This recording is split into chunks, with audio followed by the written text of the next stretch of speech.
মানুহে প্ৰশ্ন উত্থাপন কৰিছে, যদি আপুনি MLA হয়, মানে মানকাচৰত গুণ্ডাৰাজ বুলি কয় যে গুণ্ডাৰাজৰ সৃষ্টি হ'ব। মোক সেভাৰেল টাইমস অ্যাটাক কৰেছিলে মোক মাৰ্ডাৰ কৰিবলৈ 3 টাইমস কোনে কৰিছিলে এইটো? মই এমএলএ পাৱাৰ ক'ত মইতো বিসম্বাদ আছিলোঁ না আচ্ছা, মোৰ আচ্ছা, এগেইনষ্টত ফোন টেপিং হয় অ'কে মোক চাৰ্কেট হাউচত বহিব নিদিয়ে VIP অ'কে মই সদায় গুণ্ডা বাহিনীৰ বিৰুদ্ধে মই সদায় দালালৰ বিৰুদ্ধে মই সদায় দখলকাৰীৰ বিৰুদ্ধে মই সদায় অসহায় আৰু দুখীয়া মানুহৰ লগত যে আপুনি যে কৈছে যে হিমন্ত বিশ্ব শৰ্মাৰ লগত আপোনাৰ ভাল সম্পৰ্ক, তেনেহ'লে শৰ্মা ডাঙৰীয়া এতিয়ালৈকে মানকাচৰত কিয় নাহিল? যে আপোনাক যদি MLA বনোৱা হয়, মিনিষ্ট্ৰী দিব নেকি? হিমন্ত বিশ্ব শৰ্মা যি ক'ব মই তাকে শুনিম।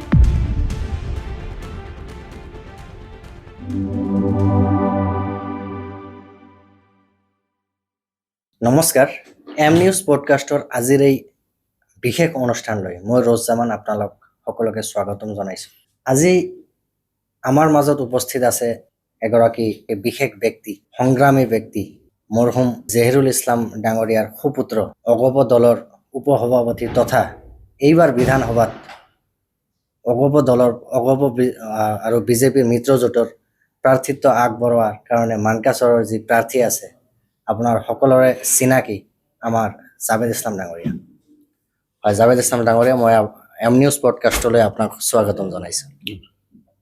পোনপ্ৰথমতে মানে আপোনাক সুধিব খুজিছোঁ যে আপোনাৰ ৰাজনীতি, যিহেতু নিৰ্বাচন চলি আছে, ৰাজনৈতিক প্ৰচাৰ আমাৰ সমষ্টিত কেনেকুৱা চলি আছে, প্ৰিপাৰেশ্যন কেনেকুৱা? হয়, এইবাৰ আমি 4-5 মাহৰ পৰা ভালকৈ লাগি আছোঁ। আমাৰ টিকেটৰ কোনো সমস্যা নাছিল। বেলেগ পাৰ্টিবিলাকৰ টিকেট লৈ হয়তো সময় নষ্ট হৈছে। হয়, আমাৰ এই ক্ষেত্ৰত কোনো ধৰণৰ সময় নষ্ট হোৱা নাই। আমি নতুনকৈ সোমোৱা আমাৰ ইনক্লুড হোৱা 7খন GP আছে চাৰমাৰা জিলা পৰিষদ। হয়, এই নতুনকৈ সোমোৱা ইনক্লুড হোৱা GP বিলাকত আমি ভালকৈ গৈছিলোঁ। চুকে কোণে গৈছিলোঁ, ডোৰ টু ডোৰ গৈছিলোঁ। যিহেতু এবাৰো ইলেকশ্যন খেলা হোৱা নাই তাত, গতিকে এই ক্ষেত্ৰত আমাৰ এটা প্লাছ পইণ্ট হৈছে যে আমি এই 4-5 মাহত কেইবাবাৰো গ'লোঁ। বাকী আমাৰ পুৰণি 28খন GPত আমি ভালকৈ গ'লোঁ। যদিও সকলোৰে ওচৰত যাব পৰা নাই, তথাপিও এভাৰেজত আমি অলমষ্ট আমি ছেটিছফাইড। তাৰ উপৰিও আমাৰ এসপ্তাহ আৰু বাকী আছে, হয়তো সকলো জেগাত আমি যাব হয়তো পাৰিম নে নোৱাৰোঁ নাজানো, কিন্তু আমি বেলেগতকৈ আমি বেছিকৈ সোমালোঁ আৰু আমি যথেষ্ট সঁহাৰি পাইছোঁ। মানে ইনডাইৰেক্টলি আৰু ডাইৰেক্টলি ক'ব খুজিছে যে প্ৰিপাৰেশ্যনটো বহুত ভাল বুলি, এক্সামটো ভাল হ'ব বুলি আপুনি ভাবিছে? নিশ্চয়, ইনশাআল্লাহ। আচ্ছা, অ'কে। যিহেতু আপুনি নিৰ্বাচনী প্ৰচাৰ চলাই আছে আৰু ছ'চিয়েল মিডিয়াত হওক বা আমি নিজে চাওঁ যে আপুনি আপোনাৰ নিৰ্বাচনী প্ৰচাৰত এটা কথা মানে বাৰে বাৰে উল্লেখ কৰি থাকে যে ডক্টৰ হিমন্ত বিশ্ব শৰ্মা, তেখেতৰ লগত আপোনাৰ যে এই সম্পৰ্ক, এটা সুসম্পৰ্ক বুলি আপুনি নিজেও কয় বা আমি মানুহৰ মুখতো শুনা পাওঁ বা ছ'চিয়েল মিডিয়াতো দেখা পাওঁ। এই বিষয়ে আপুনি কি ক'ব? চাওক, মই আন্তৰিকতাৰে মই কথা পাতিম আজি। হয়, মোৰ টাৰ্গেট আছিলে যে অহা দিনবিলাক আমাৰ যাতে ভাল হয়। জহিৰুল ইছলাম ঢুকোৱাৰ পিছত আমাৰ সমষ্টি অলপ গেপ হৈ গৈছিলে। চৰকাৰ আৰু মুখ্যমন্ত্ৰীৰ লগত আমাৰ মানকাচৰৰ সম্পৰ্ক আকৌ ভাল হ'ব লাগিব। সমস্যা বহুল এখন সমষ্টি আমাৰ, গতিকে মই যেতিয়া বিধায়ক হ'লোঁ, তাৰ আগতো মোৰ চিনাকি আছিল তেখেতৰ লগত, কিন্তু ইমান নিবিড় সম্পৰ্ক নাছিল। যেতিয়া মই বিধায়ক হ'লোঁ, তেতিয়া মই এটা মনে মনে ভাবি লৈছিলোঁ যে ফিউচাৰত ডক্টৰ হিমন্ত বিশ্ব শৰ্মা এদিন হয়তো মুখ্যমন্ত্ৰী হ'ব। মানে সেইটো টাইমতে ভৱিষ্যতবাণী কৰিছিলে। আৰু তেখেতৰ যিটো টেলেণ্টনেছ মই চইচ কৰিছিলোঁ তেতিয়া, যে এইজন ব্যক্তিৰ লগত মোক থাকিলে ৰাজনৈতিকভাৱে মই আগুৱাই যাব পাৰিম আৰু আমাৰ সমস্যাবহুল সমষ্টিখনৰ যথেষ্ট ভাল হ'ব। তেখেতৰ ফালৰ পৰা যদি মই আন্তৰিকতাৰে সম্পৰ্ক এটা বজাই ল'ব পাৰোঁ, তেনেহ'লে আমাৰ সমষ্টিখন পুনৰ গঢ় লৈ উঠিব এটা পলিটিকেল মাইণ্ডছেট এটা কৰি লৈছিলোঁ তাৰ অ'কে পিছৰে পৰা তেখেতৰ লগত আন্তৰিকতাৰে ভালকৈ লাগি গ'লোঁ তেখেতৰ লগত বিশেষকৈ এটা দাদা ব্ৰিগেডে কওক বা তেখেতক মুখ্যমন্ত্ৰী হোৱাৰ বাবে যিখিনি এটা পৰিৱেশ সৃষ্টি হৈছিলে তাৰ ভিতৰত মই সোমাইছিলোঁ ভালকৈ সোমাইছিলোঁ আৰু তেখেতো ছেটিছফাইড ময়ো ছেটিছফাইড মই যিখিনি কৰিছিলোঁ তেখেতৰ কাৰণে মই সফল হৈছোঁ এইটো ইণ্টাৰনেল কথা যে মোক কি কি দায়িত্ব দিছিলে আৰু মই দায়িত্ববিলাক কেনেকৈ নিষ্ঠাৰে মই পালন কৰি গৈছিলোঁ আৰু যেতিয়ালৈকে তেখেত চিফ মিনিষ্টাৰ হোৱা নাছিলে তেতিয়ালৈকে মই সম্পূৰ্ণভাৱে 100% তেখেতৰ লগত আন্তৰিকতাৰে লগ দিছিলোঁ অ'কে ইভেন দৈনন্দিন এটা গেট টুগেডাৰ আমাৰ পাৰ্চনেলি হৈছিল অ'কে ৰাতি 1টা বজাৰ পৰা 1:30টাৰ ভিতৰত মানে আড্ডা টাইপ আড্ডা নহয় ৰাতি 1টা বজাৰ পৰা 1:30টাৰ ভিতৰত অ'কে এনেকুৱা এটা দিন নাছিল যে তেখেতে নিজৰ গাড়ীখন নিজে চলাইছিলে আৰু মই ফ্ৰণ্ট ছাইডত বহিছিলোঁ অ'কে কোনো এসপ্তাহত এসপ্তাহ অৰ্থাৎ বছৰৰ পিছত বছৰ অ'কে এদিনো মিছ নোহোৱাকৈ যেতিয়া গুৱাহাটীত আছিলে অ'কে আমি দুজন তেখেতে গাড়ী চলাইছিল আৰু মই লগত আছিলোঁ তেতিয়া বহুত ধৰণৰ কথা হৈছে মানে অনলি আপুনি আৰু ডক্টৰ হিমন্ত অনলি বিশ্ব হেমন্ত Okay. বিশ্ব শৰ্মা আৰু মই অ'কে অনলি অ'কে আৰু কোনো নাই উম। এইটো এজ ইউজুৱেল আছিল আৰু অভ্যস্ত হৈ গৈছিলোঁ ৰাতি 3টামান বজাত মই ঘৰ পাইছিলোঁ অ'কে কেতিয়াবা যদি মোৰ ভোক লাগিছিলে তেখেতে গম পাইছিল আহ। যে বিপ্লৱৰ ভোক লাগিছে তেতিয়া নিজে নিজেই তেখেতে খোৱাৰ আয়োজন কৰিছে আৰু কৈছিলে যে মোকো অলপ দে আৰু বিপ্লৱকো অলপ দে অ'কে তেখেতে বুজি পাইছে যে মোৰ ভোক লাগিছে অ'কে তো তেনেকৈ এটা আৰু সম্পৰ্কটো আৰু গভীৰ হৈছিলে কাৰণ ডেইলি সদায় যদি দুজন মানুহ এখন গাড়ীত প্ৰায় 1.5 ঘণ্টা 2 ঘণ্টা যদি সফৰ কৰে জাৰ্ণি কৰে অ'কে বহুত টপিকছ আহে গোটেই পৃথিৱী কেতিয়াবা গোটেই ভাৰতবৰ্ষ কেতিয়াবা অসম কেতিয়াবা প্ৰিভিয়াছ কাহিনীবিলাক আমাৰ স্পেচিফিক কিছু ফিগাৰ ভাৰতবৰ্ষৰ অসমৰ অ'কে তাৰোপৰিও পলিটিক্স হয় প্ৰেজেণ্ট চিটুৱেশ্যন আগন্তুক দিনত কি কি সম্ভাৱনা তেখেতৰ পাৰ্চনেল বহুত কথা মোৰো পাৰ্চনেল বহুত কথা এইবিলাকো আমি শ্বেয়াৰ কৰিছিলোঁ অ'কে গতিকে মানে গতিকে তেখেতে মোৰ ওপৰত নিশ্চয়কৈ সন্তুষ্ট হ'ব মই কেইজনমান MLA মই নিজাববীয়াকৈ মই ৰাখি দিছিলোঁ সুসম্পৰ্ক বজাই ৰাখিছিলোঁ যাতে আমাৰ টীমটো আৰু শক্তিশালী হয় অ'কে কাৰণ সকলোৰে প্ৰায় ব্লাডত কংগ্ৰেছ আছিল হাবুল চক্ৰৱৰ্তী ৰবীনাথ ইনামুল হক দুধনৈৰ MLA এনেকৈ মই বিশেষকৈ তেওঁলোকক ধৰি ৰাখিছিলোঁ ভালকৈ লগত ৰাখিছিলোঁ পাৰ্চনেল এটা সম্পৰ্ক বজাই ৰাখিছিলোঁ তো কেতিয়াবা তেওঁলোকৰ ওপৰত প্ৰেছাৰাইজ হয় তৰুণ গগৈৰ ফালৰ পৰা হওক বা ৰকিবুলৰ ফালৰ পৰা হওক কেতিয়াবা ইহঁতক লৈ গৈ পেলাই আকৌ চহী কৰি লয় যে ইহঁতৰ ফালে যাব আকৌ ৰাতি 12টা বজাত ইহঁতক লৈ পেলাই আকৌ হেমন্ত বিশ্ব শৰ্মাৰ ঘৰত সোমাই দিয়া অ'কে সব দায়িত্ব আপোনাৰ ওপৰত আছে তাৰপিছত কিছু ডকুমেণ্টৰী আছে চন্দন চৰকাৰক মই প্ৰয়োজন যেতিয়া হৈছিলে তেতিয়া মই বহুত পৰিশ্ৰম কৰিব লগা হৈছিলে তেখেতক Okay. তাত ছেভাৰেল টাইমছ মই নিজে অকলে গৈছিলোঁ প্ৰথম অৱস্থাত তেখেত টোটালি নেগেটিভ আছিল তাৰপিছত এদিন ৰাতি 12টা বজাত তেখেতক মই সফল হ'লোঁ আৰু তেখেতক আনি পেলাই হেমন্ত বিশ্ব শৰ্মাৰ ওচৰত আনি দিলোঁ এনেকৈ তাৰপিছত আৰু কথা আছে যিটো কথা হয়তো সকলোৱে নাজানে আমাৰ বিসম্বাদীৰ ভিতৰত বিসম্বাদ হৈছিলে বিসম্বাদীৰ ভিতৰতো বিসম্বাদ হৈছিলে কেতিয়াবা সেইবিলাকো মই আন্তৰিকতাৰে মই সোমাই গৈছিলোঁ যাতে বিসম্বাদীসকলৰ ভিতৰত বিসম্বাদ মই ক'ব খোজা নাই আমি মুখ্যমন্ত্ৰী বনোৱাৰ যে অভিযান এই অভিযানত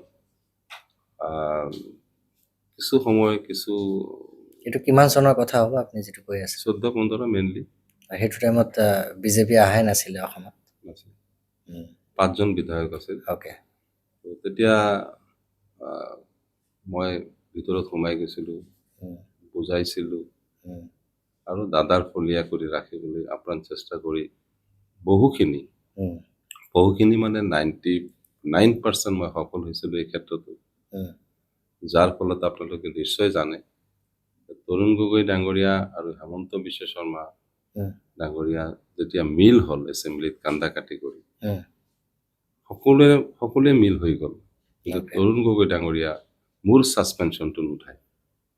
Okay.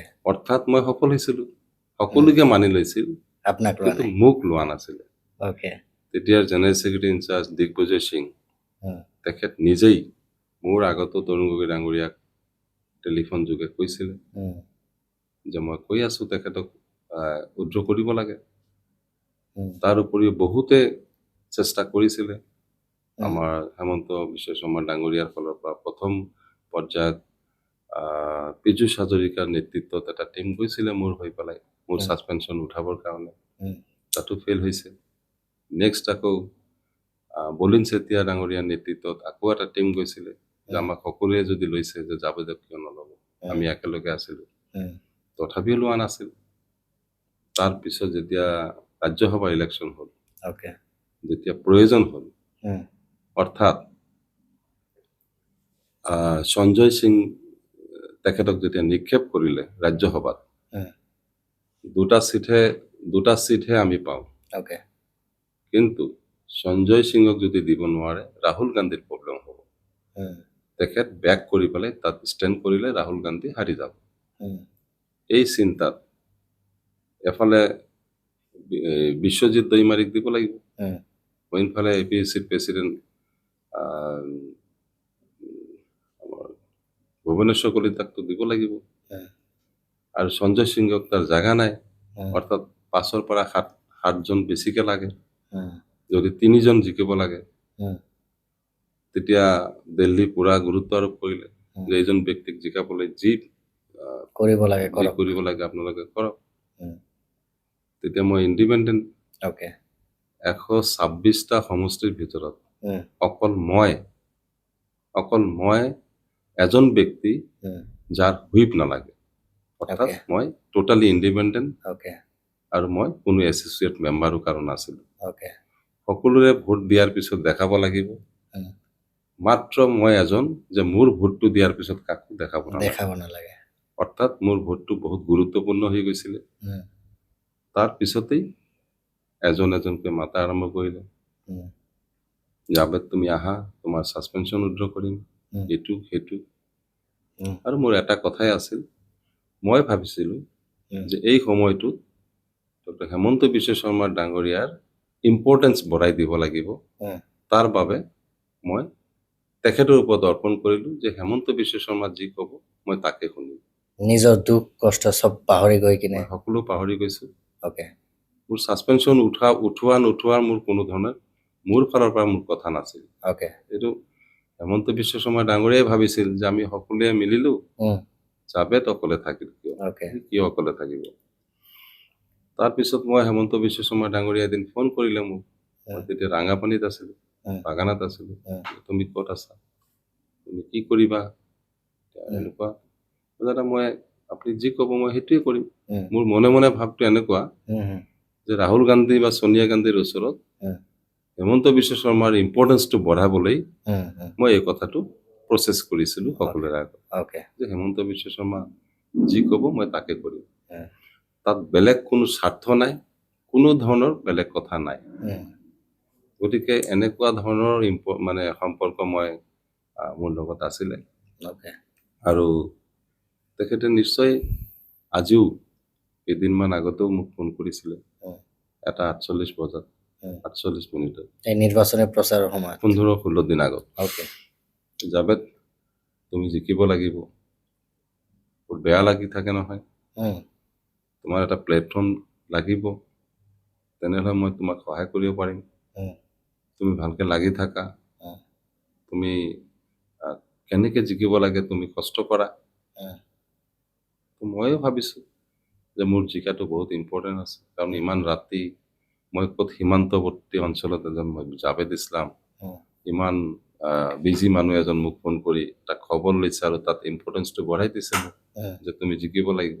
ওকে মই আৰু উৎসাহী হলো যে জিকিলে এইজন মুখ্যমন্ত্ৰী আকৌ হ'ব যদি তেনেহলে নিশ্চয় এটা ভাবি আছে যে মোক সহায় কৰিব, সমষ্টিত ডেভেলপ হ'ব। গতিকে মই সিদিনাৰ পৰা আৰু এনকাৰেজ পাইছো।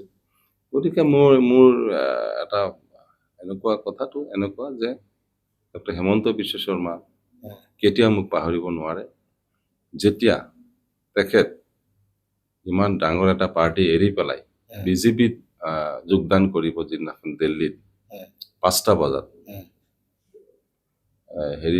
ব্ৰেকিং নিউজ দি আছিলে যে 5টা বজাত হেমন্ত বিশ্ব শৰ্মা জইন কৰি আছে বিজেপি দিল্লীত গৈ কিনে দিল্লীত গৈ দিল্লীৰ পৰা অসমটো দূৰৰ কথা মানকাছৰ এজন এই বিষয়ে আপোনাৰ লগত জাভেদ ইছলাম ডিসকাশন হৈছিল নেকি? আমি জানো ওকে জাভেদ ইছলামক তেখেতে দিল্লীৰ পৰা 15 মিনিট আগত জইন কৰাৰ 15 মিনিট আগত মোক ফোন কৰিছে।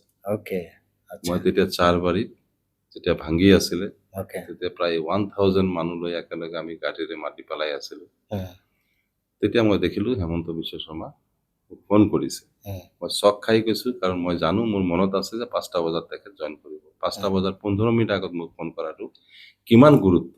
ওকে যে জাভেদ মই গৈ আছো দেই। মই তেখেতক আশীৰ্বাদ কৰিছো নিশ্চয়। ওকে তেখেতে এটা মিছনত যেতিয়া গৈ আছে ওকে মই আকৌ কৈছো যে অসমৰ ৰাইজ আপোনাৰ লগত এদিন আপোনাৰ লগত আছে, থাকিব, আমিও আছো। যদিও মই বিজেপিত জইন কৰা নাই, ওকে মই তেতিয়া ইণ্ডিপেণ্ডেণ্ট হিচাপেই থিয় দি আছিলো আৰু ইণ্ডিপেণ্ডেণ্ট হিচাপে ইলেকশ্যন খেলিছিলো। আচ্ছা হিমন্ত বিশ্ব শৰ্মা আপোনাক কি বিপ্লৱ বুলি মাতিছিলে?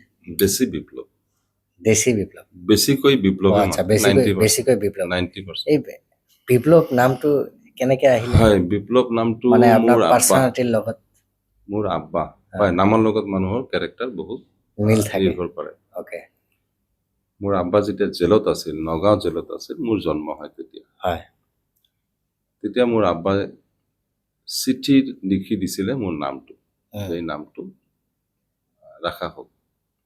তাৰপিছতে এই আব্বাৰ চিঠি যোগে মোৰ নামটো বিপ্লৱ হয়। বিপ্লৱী কিবা কাম কৰিছেনে আপুনি? তাৰপিছত যেতিয়া মই বিশেষকৈ স্কুল লাইফ 9-10ত উঠো, ওকে মোৰ মনটো প্ৰতিবাদী আছিল। Okay. অন্যায়ৰ বিৰুদ্ধে যুদ্ধ কৰাটো মোৰ এটা হেবিট হৈ গৈছিল। মানে দেউতাকে ল'ৰাৰ বিষয়ে আগতীয়াকৈ গম পাইছে মই নাজানো এইটো, কিন্তু মোৰ বিপ্লৱী মাইণ্ডটো অট'মেটিক সৰুৰে পৰা আছে। মই অন্যায় সহ্য কৰিব নোৱাৰো, অসহায় মানুহৰ ওপৰত অত্যাচাৰ হলে মই সহ্য কৰিব নোৱাৰো। তো এটা সময়ত আপোনালোকে নিশ্চয় জানিব যে এটা সময়ত প্ৰায় 200ৰ পৰা 300 আন্দোলন মই কৰিছিলো, ওকে যিটো আগত ভাৰত স্বাধীন হোৱাৰ পিছত কেতিয়াও হোৱা নাছিল।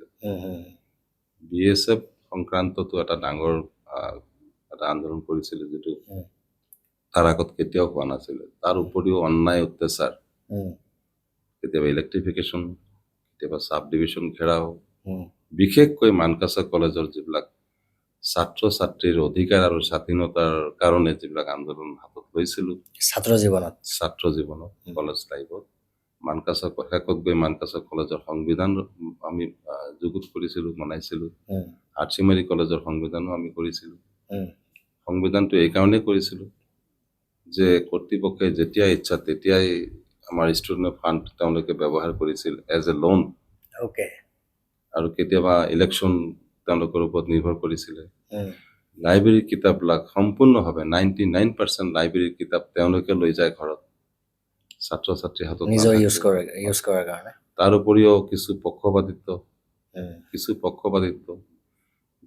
ছাত্ৰ পলিটিক্স, প্ৰফেচাৰবিলাকে ডিৰেক্ট পলিটিক্সত ইনভলভ হোৱা, তাৰ বিৰুদ্ধে যুদ্ধ কৰা, এইবিলাক লৈ মই এটা সময়ত আন্দোলন মানে বিপ্লৱ এনেকুৱা এটা আছিল। কিবা এটা আন্দোলন তাৰমানে ক'ব নালাগে যে এইটো কোনে আন্দোলনটো কৰি আছে, এইটো অট'মেটিক মানে মানুহ জানে যে এইটো বিপ্লৱে কৰি আছে। এটা সময়ত প্ৰায় 10-12 বছৰ এইটো আছিল। গতিকে মই ভাবো যে নামৰ লগত নিশ্চয় এটা সম্পৰ্ক থাকে।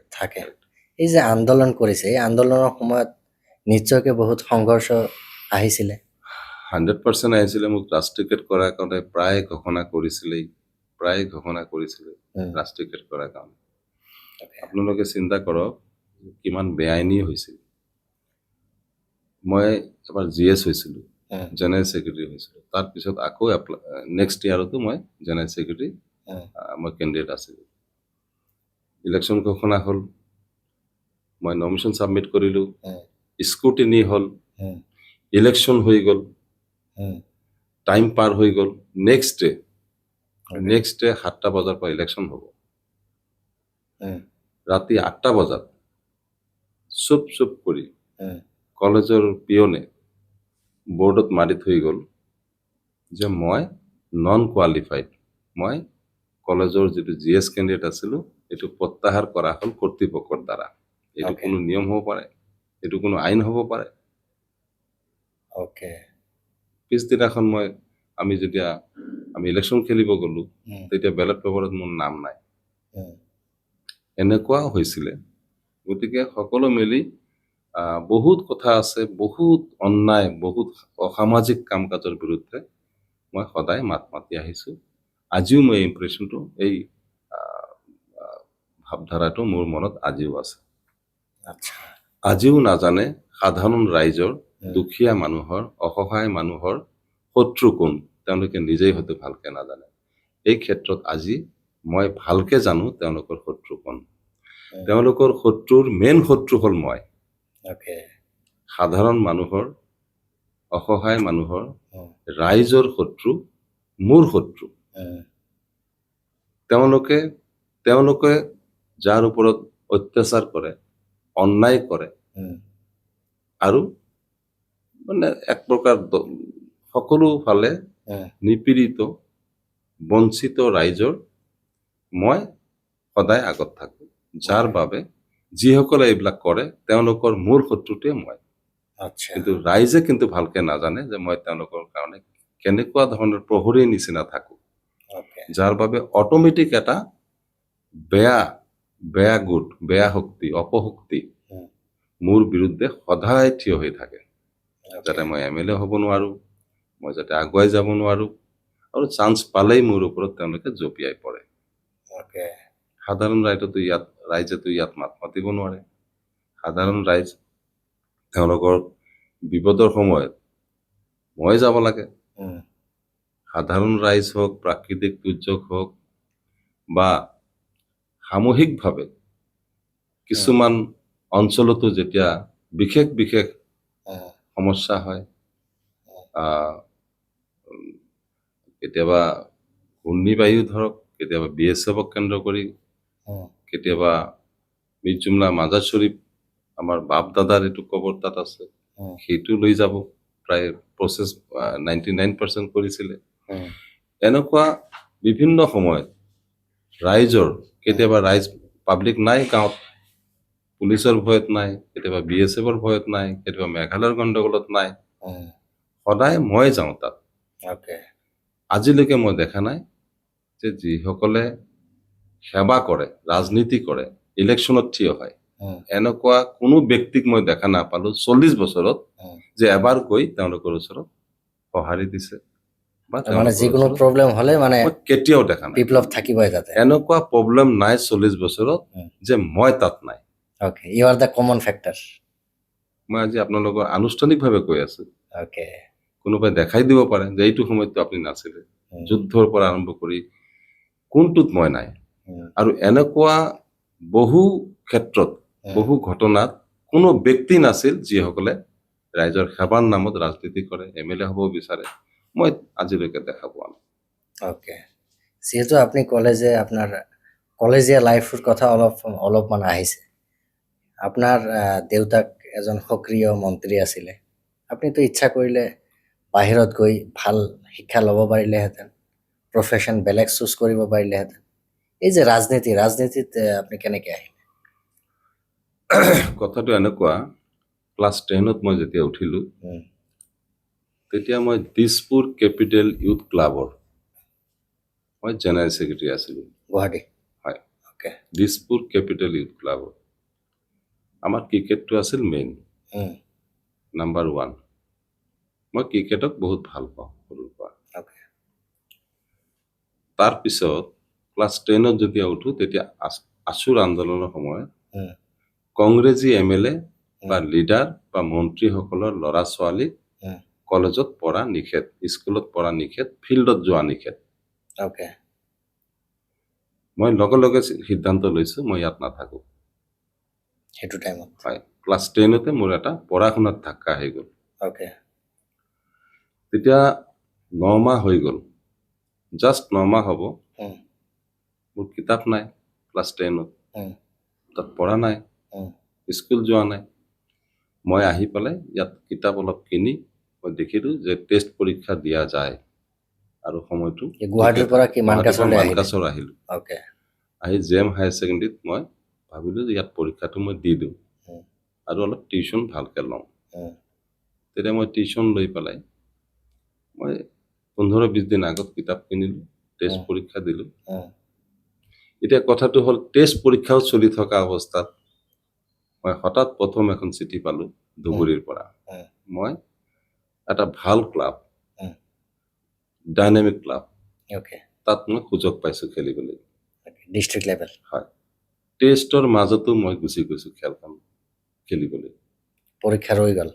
মাজতেই ওকে কিবা বুদ্ধি কৰি মই গুচি গলো। সেইটো মোৰ জীৱনৰ ষ্টাৰ্ট, মই ডাঙৰ ডিষ্ট্ৰিক্ট খেলা। উম, তাৰ মাজতে মই টেষ্ট পৰীক্ষা দি মেট্ৰিক দিলো। উম, মেট্ৰিকত মই 2nd ডিভিজন পাছ কৰিলো। উম, টিউশ্যন ললো 3 মাহ, উম, যাৰ বাবে মোৰ এটা সেই আচ্ছা সময়ত মোৰ এটা হেৰি আহি গ'ল সমষ্টিৰ প্ৰতি।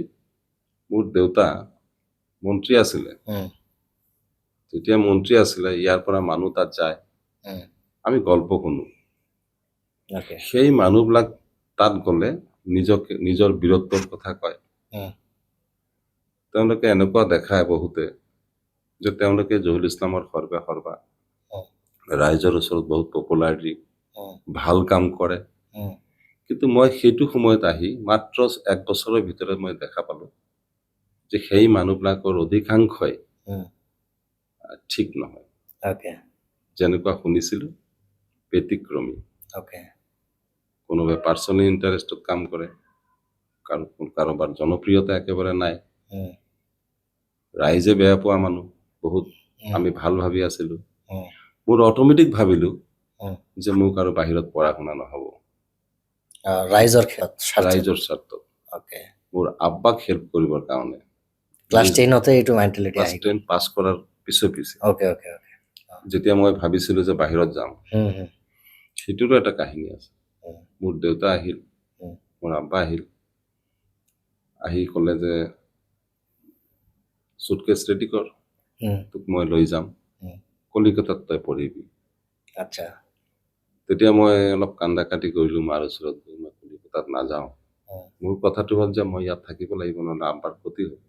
হুম মই চিয়'ৰ যে Okay. কিছুমান ব্যক্তি সমাজত ভাল কাম কৰা নাই, ওকে যিটো মোৰ আব্বাৰ ইমপ্ৰেশ্যন বেয়া হ'ব, ৰাইজৰো ক্ষতি হ'ব। হুম তাৰ পিছতেই জোৰ কৰি মোক মোৰ আব্বাই গাড়ীত উঠালে। হুম মোৰ দাদা আছে ৰাজীৱ ইছলাম, এই ৰাজীৱ ইছলাম তেখেতো ইয়াত অৰিহণা যোগাইছিল যাতে মোক লৈ যায়। ওকে ইণ্টাৰেষ্টিং কি, মোৰ আব্বাৰ কথাটো এটা ক'ব লাগিব, হুম মোক যে লৈ গ'ল তাত মোষ্ট প্ৰবলি চিফ ইঞ্জিনিয়াৰ আছিল ইৰিগেশ্যন ডিপাৰ্টমেণ্টৰ, ওকে সেইখন গাড়ীতে আছিল। এইখন গাড়ীতে আধা ৰাস্তাত গৈ সুধিছে যে আপোনাৰ ল'ৰা কোন ক্লাছত পঢ়ে। মোৰ দেউতা মোক সুধিছিল, বিপ্লৱ তই কোন ক্লাছত পঢ় নহয়।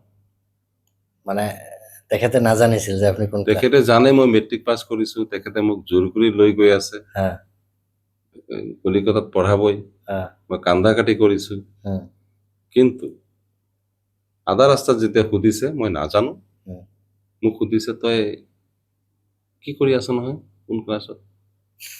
মানে আচ্ছা মোৰ আব্বাৰ লাইফটো আমাৰ লগত এনেকুৱাই আছিল। ওকে আমাক আমাৰ ওপৰত ধ্যানটো মানে বেছি এটা দিব টাইম পৰা দিয়া নাই, নাছিলে, টাইমো দিব পৰা নাছিলে। মানে ৰাইজকে টাইম দিছিল ৰাতিপুৱাৰ পৰা ৰাতিলৈকে ৰাইজৰ লগতে আছিল। টিল ডেট হুম আমি তেখেতক ভালকে পোৱা নাছিলো। হুম তেতিয়া মই ভাবিছো যে মোৰ আব্বাই যদি ভালকে নাজানে তেনেহ'লে মই বেক কৰি আহিম। হুম তাৰপিছত মই গুৱাহাটীত গৈ পেলাই 2 দিনৰ ভিতৰত হুম মই বেক কৰি গুচি আহিছো মানকাছাৰত আব্বাক নকৈ। হুম আহি চিধা মানকাছাৰ কলেজত এডমিশ্যন লৈছো। তাৰপিছততো মই ক'লোৱে উম। কলেজ লাইফ ষ্টাৰ্ট হ'ল। তাৰপিছত কি আপোনাৰ দেউতাকে গম নাপালে? পোৱাৰ পিছতো একো নকৰে, মইতো বেক কৰি আহিলো না। গালি চালিও দিয়া নাই? নাই।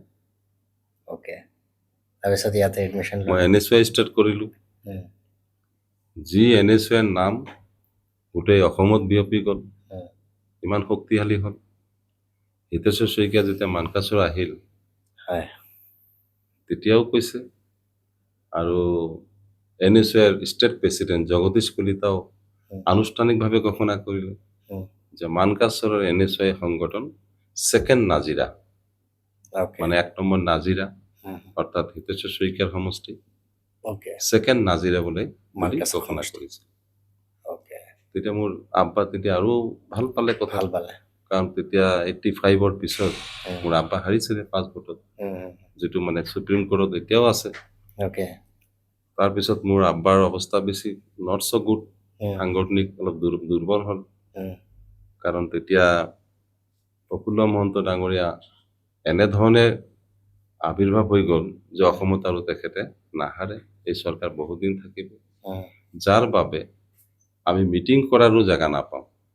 উম, এই ক্ষেত্ৰত NSY অগ্ৰগণী ভূমিকা ল'লে। অ'কে, মোৰ আব্বা য'ত মিটিং কৰিব যাব তাত মানুহ নাহে, উম, কোনোবাই জাগা নিদিয়ে, উম, আমি চাউল লৈ যাওঁ, উম, আমি দালি লৈ যাওঁ, উম, NSY অ'কে, ল'ৰাবিলাক গৈ পেলাই তাত ব্যৱস্থা কৰোঁ খোৱাৰ। উম, মানুহবিলাকক আমি নিজে ক'ব লাগে উম, যে জহিৰুল ইছলাম আহিব, আপোনালোকে আহিব, ইয়াত এটা মিটিং আছে। অ'কে, এনেধৰণৰ সহায় কৰিলোঁ, যাৰ ফলত মোৰ আব্বাই কৈছিলে, মই যদি MLA মন্ত্ৰী হওঁ, মই তোমালোকক ভালকে চাম, উম, NSY ল'ৰাবিলাক ভালকে চাম। অ'কে, তেখেতে যেতিয়া তাৰপিছত 91ত যেতিয়া মিনিষ্টাৰ হ'ল, উম, মোক মাতি লৈ গ'ল গুৱাহাটীত, উম, যে তোৰ কিমান ল'ৰা আছে লিষ্ট দে। উম, মই প্ৰায় 300 চামথিং লিষ্ট দিলোঁ, উম, চবৰে চাকৰি হ'ল, এতিয়ালৈকে আছে তেখেত? চবৰে চাকৰি হৈছে, 300? 300 এবভ। অ'কে, খাৰুৱাবাদত দিয়া হৈছে এইটো অ'কে, বস্তা দি, অ'কে, ME স্কুল আৰু LP স্কুল। এইবিলাক চব আপোনাৰ মানে আপোনাৰ এজৰে আছিল? তেতিয়া তেনেকুৱাই আছিল, অ'কে, যিটো কলেজীয়া ল'ৰা। অ'কে, নিশ্চয়কৈ তেখেতসকলে যদি আমাৰ এই অনুষ্ঠানটো চাই আছে, নিশ্চয়কৈ সেইটো টাইমৰ কথা মনত কৰিব তেখেতসকলে, নিশ্চয়কৈ নিশ্চয় কৰিব। নিশ্চয়।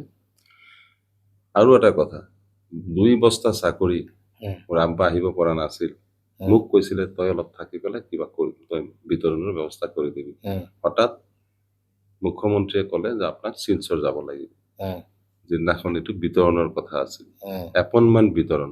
অ'কে, আনকি ME স্কুলৰ চাকৰি হয় ধুবুৰীত DO অফিচত, উম, সেই ৰেজিষ্টাৰ ফাইল চাইল চব ইয়াত আনিছিলে, যাতে আমাৰ ল'ৰাবিলাক ধুবুৰীত যাব নালাগে, উম, নদী পাৰ হৈ পইচা খৰচ কৰিব নালাগে, উম, অফিচটোৱে যেন ইয়াত আনিছিলে।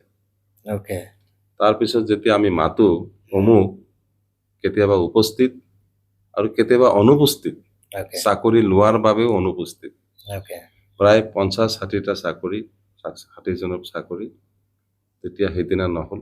কিন্তু মই ভাবিলো যে অনুপস্থিত লিষ্ট এপইণ্টমেণ্ট মই নিজে ল'ম, উম, যিমান ৰাতি হয় মই ৰাতি দি আহিম, উম, ৰাতি প্ৰায় 2টা-2:30লৈকে। উম, তেতিয়া গাড়ী ঘোঁৰাৰ ইমান এটা ভাল ব্যৱস্থাও নাছিল। অ'কে, মই দুৰ্গম অঞ্চলত যেতিয়া মই ৰাতি মাতি যেতিয়া চাকৰিৰ এপইণ্টমেণ্ট দিছিলোঁ, উম, আপোনালোকে চিন্তা কৰক কি ভাবিব পাৰে টোপনিৰ পৰা উঠি, যে এই অ'কে, লওক LP স্কুলৰ চাকৰি গোটেই পাইছে, অ'কে, এই লওক ৰিয়েকশ্যন কি আছিল তই তেখেতসকলৰ? ME স্কুলৰ চাকৰি। তেখেতসকলৰ ৰিয়েকশ্যন কি আছিল? হাপুতি ধৰে, কান্দে, মেক্সিমাম কান্দে।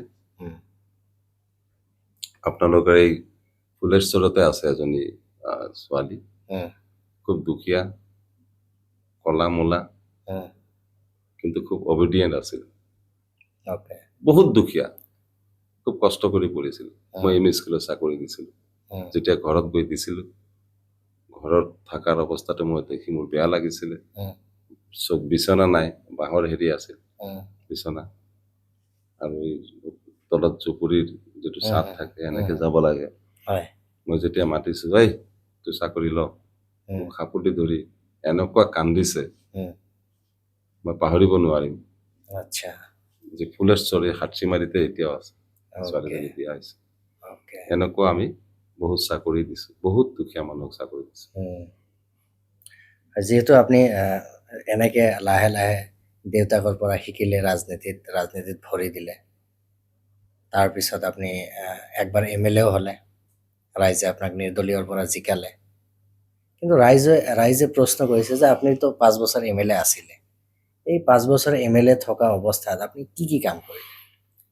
চাওক, প্ৰথম কথাটো হ'ল যে মই নিজে গৰ্বিত উম, যে ইমান এটা পিৰিয়ডত উম, নতুন MLA হিচাপে ডক্টৰ হিমন্ত বিশ্ব শৰ্মাৰ লগত একেলগে থাকি এটা অভিযান চলাইছিলোঁ, এটা ব্যস্ত আছিলোঁ সেইটো লাইনতো। উম, তৰুণ গগৈ ডাঙৰীয়া মুখ্যমন্ত্ৰী আছিল, তেখেত আমাৰ বিৰুদ্ধে আছিল, চৰকাৰ আমাৰ বিৰুদ্ধে আছিল।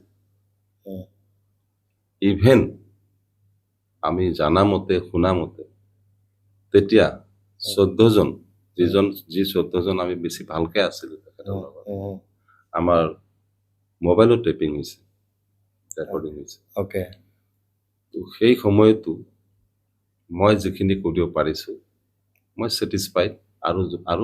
আৰু আমাৰ সপোন আছিল আৰু পৰিকল্পনা আছিল। কিছু লাষ্টত আমি হয়তো হৈ নুঠিল, আমাৰ এতিয়াও আশা আছে। প্ৰায় 600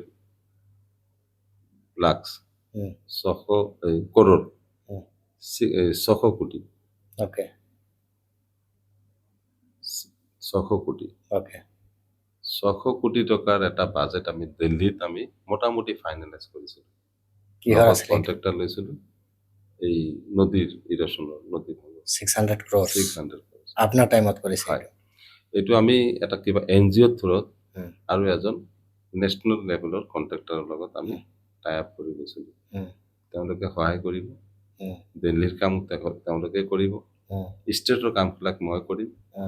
এনেকে আগুৱাই গৈ এনেকুৱা এটা পৰ্যায় হৈছিলে যে জাহাজ আহিব, আহি পেলাই মাটি খান্দিব, চৰ ডাইভাৰ্ট কৰিব, আৰু আমি বিৰাট ফূৰ্তিত আছিলোঁ যে ইমান ডাঙৰ এটা কাম হ'ল। কিন্তু এট লাষ্ট মোৰ পিৰিয়ডৰ ঠিক আগে 6 মাহ 7 মাহ 8 মাহ আগতে বিসম্বাদৰ বস্তুটো অলপ বেছিকে গা কৰি উঠিল। আমাক পেলাই দিলে, আমি নোৱাৰিলোঁ, আমি জিকিও হাৰিলোঁ। সোনিয়া গান্ধী তেতিয়া ক'লে যে ঠিক আছে, মই ডিচাইড কৰিলোঁ, প্ৰেচিডেণ্ট হিচাপে যোনে বেছি ভোট পাব তেখেতেই হ'ব, মুখ্যমন্ত্ৰী হ'ব। হোটেল ব্ৰহ্মপুত্ৰত ইলেকশ্যন হ'ল, লাইভ টেলিকাষ্ট হ'ল, তাত আমি এবভ 50 জনৰো বেছি তেখেতে ভোট পালে, হিমন্ত বিশ্ব শৰ্মা ডাঙৰীয়া। এইটো কি কংগ্ৰেছত থকা টাইমত? কংগ্ৰেছৰ চিফ মিনিষ্টাৰ লৈ তেখেতে সিদ্ধান্ত দিছিলে যে যোনে বেছি ভোট পাব সেইজন ব্যক্তি মুখ্যমন্ত্ৰী থাকিব। হোটেল ব্ৰহ্মপুত্ৰত লাইভ টেলিকাষ্ট যোগে ইলেকশ্যন হ'ল, আমি 50ৰো অধিক ভোট পালোঁ, আৰু তৰুণ গগৈ ডাঙৰীয়া 15ৰ তলত ভোট পালে। আমিতো ভাবিছিলোঁ যে হৈ গ'ল। সোনিয়া গান্ধী যেতিয়া কৈছিলে হৈ গ'ল। মিষ্টাৰ খাৰ্গে, মল্লিকাৰ্জুন খাৰ্গে তেখেত আহিছিলে, ৰেজাল্ট লৈ গ'ল, কিন্তু ৰাহুল গান্ধী এইটো ৰখাই দিলে। তাৰপিছত আমি বুজি পালোঁ যে আৰু নহ'ব ইয়াত। সেই সময়টোত আমি ক'ত যাওঁ, কি কৰোঁ, নতুন পাৰ্টি বনাম নেকি, নতুন পাৰ্টিৰো ঠিক কৰিছিলোঁ। এইটো কিবা কাৰণত বন্ধ হ'ল।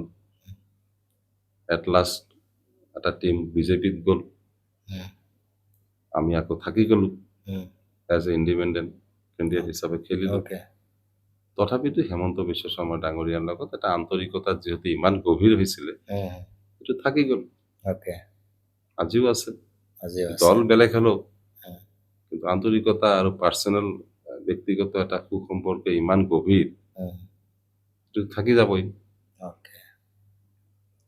নিশ্চয়কৈ ক'ব লাগিব, এতিয়া আমি তেখেতৰ লগত বহুতখিনি কথা আলোচনা কৰিলোঁ, আৰু এতিয়া মই 5 মিনিটৰ কাৰণে ব্ৰেক লৈছোঁ। ব্ৰেকৰ পিছত আকৌ উভতি আহিম। মানকাচৰৰ মাকৈ খেতি কৰা কৃষকৰ বাবে ভাল খবৰ। 800ৰ পৰা 1000 টকা মোনত বিক্ৰী হ'ব আপোনাৰ মাকৈ। মাকৈ খেতি কৰা কৃষকৰ বাবে এই ভাল খবৰ আনিছে Hatsingimari sales and marketing private limited কোম্পানীয়ে।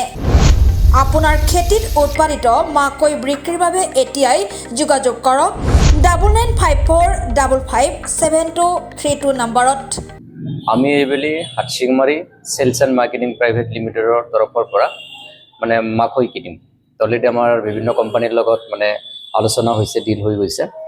তো সেইকাৰণে এতিয়া যিহেতু মাকৈ এতিয়া কাটিবৰ সময় হ'ল আৰু খুব বেছি 15-20 দিন পিছত মাকৈ কটা ষ্টাৰ্ট হৈ যাব আমাৰ এই অঞ্চলত। তো সেই কৃষক বন্ধুসকলক কৈছোঁ যে সিহঁতে মাকৈখিনি আমাৰ ওচৰত বিক্ৰী কৰিব পাৰিব। এইটোক এজ এ এডভান্স মাৰ্কেটিং ক'ব পাৰোঁ, কাৰণ মাৰ্কেট ছিজনত আপোনাৰ মাৰ্কেটটো আপ এণ্ড ডাউন হয়, কি ৰেট থাকিব কি নাই সেইটো পিছৰ কথা, বাট আমাৰ ৰেটটো ফিক্স হয়। আমি ষ্টাৰ্টিং প্ৰাইচ দিছোঁ, কিছুমান পেৰামিটাৰ আছে, কোৱালিটি পেৰামিটাৰ, সেইটোৰ ওপৰত ডিপেণ্ড কৰি আমাৰ মিনিমাম ষ্টাৰ্টিং প্ৰাইচ হ'ব 720 টকা পাৰ মোন আৰু ওপৰত 1000 টকালৈকে হৈ যাব। বিৰতিৰ পিছত আকৌ উভতি আহিলোঁ। যিহেতু আপোনাক সুধিছিলোঁ যে আপুনি যে 5 বছৰ MLA আছিলে, এই 5 বছৰত আপুনি বোলে একোৱে কাম কৰা নাই, বেলেগে প্ৰশ্ন উত্থাপন কৰিছে, যেনেকুৱা আমাৰ MLA হওক বা মতিউৰ ৰহমান মণ্ডলৰ পুত্ৰ মহিবুৰ ৰহমান হয়। বাপ্পী, তেখেতসকলে কৈছে যে আপুনি 5 বছৰত একো কাম কৰা নাই। চাওক, তেখেতসকলে কিয় কৈছে মই নাজানো, মই একেবাৰে বুজি পোৱা নাই কিয় কৈছে। উম। মোৰ সময়ত যেতিয়া মলাখোৱা চুকচৰৰ ব্ৰীজখন যেতিয়া অপেনিং হ'ব, যিদিনাখন উম। মানকাছৰ সমষ্টিৰ সকলোৱে জানে যে তেখেতৰ মানুহ আমাৰ ব্ৰীজ অপেনিঙৰ আগদিনাখনৰ পৰা ব্ৰীজ অপেনিং হোৱালৈকে উম। বিৰোধিতা কৰিছিলে আৰু বহুত কথা আছে। উম। আমি ইনচিকিউৰ ফিল কৰিছিলোঁ তেতিয়া যে তেওঁলোকে আহি পেলাই ডিৰেক্ট বাধা দিয়ে, উম। যাৰ বাবে মই আৰু 3000 মানুহ বঢ়াই দিছিলোঁ। উম। 5000 মানুহক আমি জনাইছিলোঁ, উম। আমি 3000 আমি আৰু বঢ়াই দিছিলোঁ। তাৰমানে 5000 লাড্ডু অনা হৈছিলে গুৱাহাটীৰ পৰা। Okay. 3000 আমি লোকেলি মেনেজ কৰিছিলোঁ। উম। যেতিয়া শুনিলোঁ ৰাতি যে আমাক বাধা দিব, আৰু বাধা দিয়াৰ কথাটো 100% ৰাইট, Okay. এইটো চুকচৰবাসী মানুহে জানে। ব্ৰিজটো অপেনিঙৰ টাইমত। অপেনিঙৰ দিনাখন Okay. ইভেন DC মোক ৱাৰ্ণিং দিছিলে, উম। তৰুণ গগৈ ডাঙৰীয়া ফোন কৰিছিলে চিভিলিটিও উম। বন্ধ কৰা। মিষ্টাৰ জ্ঞানী, উম। মই তেতিয়া মিষ্টাৰ জ্ঞানীক, চিভিলিটি আছিল, তেখেতক মই কৈছোঁ এইটো বন্ধ কৰা সম্ভৱ নহয়। উম। এইটো বন্ধ হ'লে আৰু কেতিয়াও এই 50 কৰোৰ আকৌ ঘূৰি আহিব আৰু এই ব্ৰিজখন হ'ব, এইটো কেতিয়াও হ'ব নোৱাৰে। উম। আমি বাই হুক অৰ বাই ক্ৰুক আমি কৰিম, কিন্তু আপুনি এটা কপাৰেশ্যন কৰিব লাগিব, নহ'লে আপোনাৰ অভিশাপ লাগিব, উম। আপুনি বাধা নিদিব। উম। নেক্সট যদি CM, মই সুধিছিলোঁ CM নিজে ফোন কৰিছে, তেখেত কৈছে হয় মোক নিজে ফোন কৰিছে। উম। তাৰপিছত মই কৈছোঁ ঠিক আছে, মই আপোনাক সহযোগিতা কৰি আছোঁ, আপুনি মোক পাৰ্মিশ্যন নিদিব, উম। আপুনি কৈ দিব নেক্সট যে মই পাৰ্মিশ্যন দিয়া নাই, উইদাউট তেওঁলোকে পাৰমিশ্যন নিজে কৰিছে। Okay. তাৰপিছত মই কলগছ, উম। টেম্পৰাৰী কলগছ বনাই উম। দৌৰি আহি উম। চিধা মই ফিটা কাটিছোঁ, উম। যাতে বেলেগ কোনো অসুবিধা নহয়। উম। দৌৰি গৈ ষ্টেজত উঠিছোঁ। উম। এইটো ফাৰ্ষ্ট কাম, উম। ডাঙৰ কাম। কোৰ্ট, মই যেতিয়া খেলিছিলোঁ ক্লাছ 10ৰ পৰা, উম। মই কিমান সমস্যাত পৰিছিলোঁ, 2-3 বাৰ মোৰ জীৱনৰ আশংকাত পৰি গৈছিলোঁ, ৰিক্সত পৰি গৈছিলোঁ। উম। জাহাজৰ পিছফালে মানে ভাঙি ভাঙি উম। কেনেকে ধাৰত গুচি গৈছিলে মোৰ চকুৰ আগত, আৰু মই ভাবিছিলোঁ যে আজি আৰু কোনো বুদ্ধি নাই, এনেকুৱা 2-3 বাৰ। উম। তাৰপিছত কেছ মোৰ 9টা কেছ চলি আছিল, এটাতো ইনভলভ নাছিলোঁ, এটাতো জড়িত নাছিলোঁ। কেছবিলাক 9টা dismiss কেছ, হ'লনে? 2 দিন 3, তেতিয়া 4 বছৰ 5 বছৰ পিছৰ হৈছে। Okay. 2 দিন 3 দিন মূৰে মূৰে মোৰ ধুবুৰী যাব লগা হৈছিলে। উম। কেতিয়াবা ধুমুহা, কেতিয়াবা বৰষুণ, কেতিয়াবা ঠাণ্ডা, উম। 3টা বজাত উঠা। তেতিয়াই মই ঠিক কৰিছিলোঁ, আল্লাহ যদি মোক সহায় কৰে, ঈশ্বৰে যদি মোক সহায় কৰে, মই ধুবুৰীৰ পৰা এই কোৰ্টটো মানকাছৰ হাটশিঙাৰীত লৈ যাম। Okay. বাই গড কৈছোঁ। Okay. তাৰপিছত মই বহুত কষ্ট কৰিছোঁ, বাৰ এছ'চিয়েশ্যন হেল্প কৰিছে উম। আৰু বহুতে হেল্প কৰিছে। উম। মই কণ্টিনিউ মই লাগি আছিলোঁ। মিষ্টাৰ জ্ঞানী মোক হেল্প কৰিছে, উম। মেজিষ্ট্ৰেট দিলীপ বুট্ৰা, উম। তেখেতেও হেল্প কৰিছে। এই দুজনকো মই লৈ গৈছিলোঁ কেতিয়াবা ৰেজিষ্টাৰৰ ওচৰত, উম। মাজে মাজে গৈছিলোঁ। এইটো কোৰ্ট হ'ল, উম। ডক্টৰ হেমন্ত বিশ্ব শৰ্মা, জয়ন্ত মল্ল এটচেট্ৰা, তেওঁলোকে যেতিয়া হাতীমাৰীত আহিছিলে, উম। হাতীমাৰী য'ত আহিছিলে আজি যিটো মাৰ্কেট, ছুপাৰ মাৰ্কেট, সেইটো মই কৰিছোঁ, আপোনাৰ টাইমত মোৰ টাইমত কৰিছোঁ। উম। তাতে তেখেতক আনি পেলাই মিটিং কৰিছিলোঁ। তেখেত কৈছিলে যে ডিষ্ট্ৰিক্ট হ'ব, মই ওকালতি কৰিম, 5জন মেম্বাৰৰ ভিতৰত মই এজন। তেতিয়া আনএক্সপেক্টেড, আমি ভবাই নাছিলোঁ। তাৰপিছতে মই লাগি গ'লোঁ, দাদা ডিষ্ট্ৰিক্ট যিদিনা হ'ল, প্ৰথম খবৰটো মোক জয়ন্ত মল্লে দিলে। এইটো 15ত হৈছে, 2015, আজিও লিখা আছে। কেনেকৈ কয়, কোনোবাই কয় যে এইটো মোৰ সময়ত হৈছে, মোৰ আব্বাৰ সময়ত হৈছে, এইটো কেনেকে সম্ভৱ? তেখেতসকলে কৈ আছে কেনেকে সম্ভৱ? এইটো অপেনিঙে হ'ল 2015ত। চবে জানে তৰুণ গগৈ ডাঙৰীয়া অহাৰ কথা আছিলে, য'ত ৱাজেদ চৌধুৰী উপস্থিত আছিল, DC আছিল, মই আছিলো 2015ত। কেনেকে তেওঁলোকে কয় এইটো মোৰ সময়ত হৈছে? 16ত 2016ত ইলেকশ্যনত জিকিলে মতিমুল ডাঙৰীয়া। এইবিলাকতো 2015 আৰু যেতিয়া মই ব্ৰিজখন কৰিছিলো, তেতিয়াও কৈছিলে মই এই ব্ৰিজ মই কৰিছো, চুকচৰ ব্ৰিজ মতি মণ্ডলৰ ফালৰ পৰা। মতি মণ্ডলেও কৈছে, কোনোবাই তেওঁলোকে কৈ ফুৰিছে যে এইটো আমাৰ সময়ত। কেনেকে ব্ৰিজ কৰিলে তেওঁলোকে? মইতো তাত কমপ্লিট যেতিয়া হৈছিলে এডমিনিষ্ট্ৰেশ্যন এপ্ৰুভেল কেই তাৰিখে, চেংচন কেই তাৰিখে, মই ডিটেইলছ দিছো, সিদিনা গাই শুনাইছো মই। তাৰপিছত ইণ্টাৰেষ্টিং আৰু উল্লেখযোগ্য, অসমত তেতিয়া প্ৰভিন্সিয়েল লিষ্ট হৈছে স্কুলবিলাক, প্ৰাদেশিকৰণ হৈছে। মোৰ এতিয়াও বিশ্বাস যে অসমৰ ভিতৰত আটাইতকৈ বেছি মোৰ সমষ্টিত প্ৰাদেশিকৰণ হৈছে অসমৰ ভিতৰত। আপোনাৰ টাইমত? মোৰ টাইমত মই খুব লাগি আছিলো, আৰু ডক্টৰ হিমন্ত বিশ্ব শৰ্মা শিক্ষামন্ত্ৰী আছিল তেতিয়া। তেখেতৰ ফালৰ পৰা গহেড পাইছো, আৰু অফিচাৰবিলাকক মই সাহস দিছিলো। কাৰোবাৰ ডকুমেণ্টছ অলপ কম আছে, মাটিৰ কিবা প্ৰব্লেম আছে, প্ৰতি বছৰে ৰেজুলেশ্যন নাই, কিবা কিবি আছিলে, মই অফিচাৰক সাহস দিছিলো। আৰু মেক্সিমাম স্কুলবিলাক প্ৰাদেশিকৰণ কৰা হৈছিলে। এইটো এটা উল্লেখযোগ্য কথা। মোৰ ছেটিছফাইড, শিক্ষাৰ লাইনত যথেষ্ট আগবাঢ়ি গৈছে। তাৰপিছত পূৰ্বাঞ্চল মই টাৰ্গেট কৰিছো। পূৰ্বাঞ্চল একেবাৰে বেকৱাৰ্ড, তেতিয়াও তেওঁলোকেও কয় এদিন ভিতৰত সোমালে নেক্সট ডে আহিব লাগে, সেইদিনা বেক কৰিব নোৱাৰে। সেইটোৰো কাহিনী আছে। মই সৰুতে এটা মিটিঙত আছিলো, পিছফালে যেতিয়া আছিলো, কোনোবাই কৈ আছিল যোনেই লেকচাৰ মাৰক আমি বেকৱাৰ্ডে থাকিম। এই কথাটো মোৰ আজিও মনত আছে। তেতিয়া মই এই কথাটো ভাবিলো যে বেকৱাৰ্ডটো কেনেকে ফৰৱাৰ্ড কৰা যায়। আমাৰ ইলেকশ্যনত মই কৈছিলো যে ইনশাল্লাহ মই জিকিলে বেকৱাৰ্ড মই ফৰৱাৰ্ড কৰিম ইনশাল্লাহ। তাৰপিছতে মই হাত দিলো। ব্ৰিজ য'ত 6খন ব্ৰিজ 12 মাহে বেয়া হৈ আছিল, পুল, কাঠৰ পুল 12 মাহে বেয়া হৈ আছিল, গাড়ী ঘোঁৰা টোটালি বন্ধ হৈ আছিল। মতি মণ্ডল ডাঙৰীয়া যেতিয়া MLA আছিল, 5 বছৰে বন্ধ আছিল, কোনো গাড়ী ঘোঁৰা চলা নাছিল। মাজে মাজে মানুহ পৰে, গৰু পৰে। RCC ব্ৰিজ কৰা হ'ল, আকৌ 14 কোটি টকা বেলেগকে চেংচন দি পেলাই ৱাইডঅভাৰ পৰা টানগাঁও, যিটো অসম্ভৱ আছিল ইমান ডাঙৰ ৰাস্তা, আমি কৰিলো। তাৰপিছতে ষ্টাৰ্ট কৰিলো বৈশাবাৰী ব্ৰিজ, চিৰাখোৱা ব্ৰিজ, বেঙেৰভিটা ব্ৰিজ, বাউচকাটা ব্ৰিজ, এইবিলাক ষ্টাৰ্ট কৰিলো। কাঠৰ পুল আৰম্ভ কৰি দিলো, য'ত এতিয়া ৰিক্সা যোৱা নাছিলে। টোপপাৰাৰ পৰা আৰম্ভ কৰি নীলক্ষীয়া ইত্যাদিত আমি কাঠৰ ব্ৰিজ আৰম্ভ কৰিলো। পূৰ্বাঞ্চলত কি কাঠৰ ব্ৰিজ কৰিছে নে? কাঠৰ পুলো কৰিছো মই। কাঠৰ পুলো 6খন নে 7খন কৰিছিলো। RCC ব্ৰিজ নহয়? RCC ব্ৰিজ বহুত কৰিলো, চুমৰাচালি, মইতো ক'লোৱে, আৰু বহুত আছে।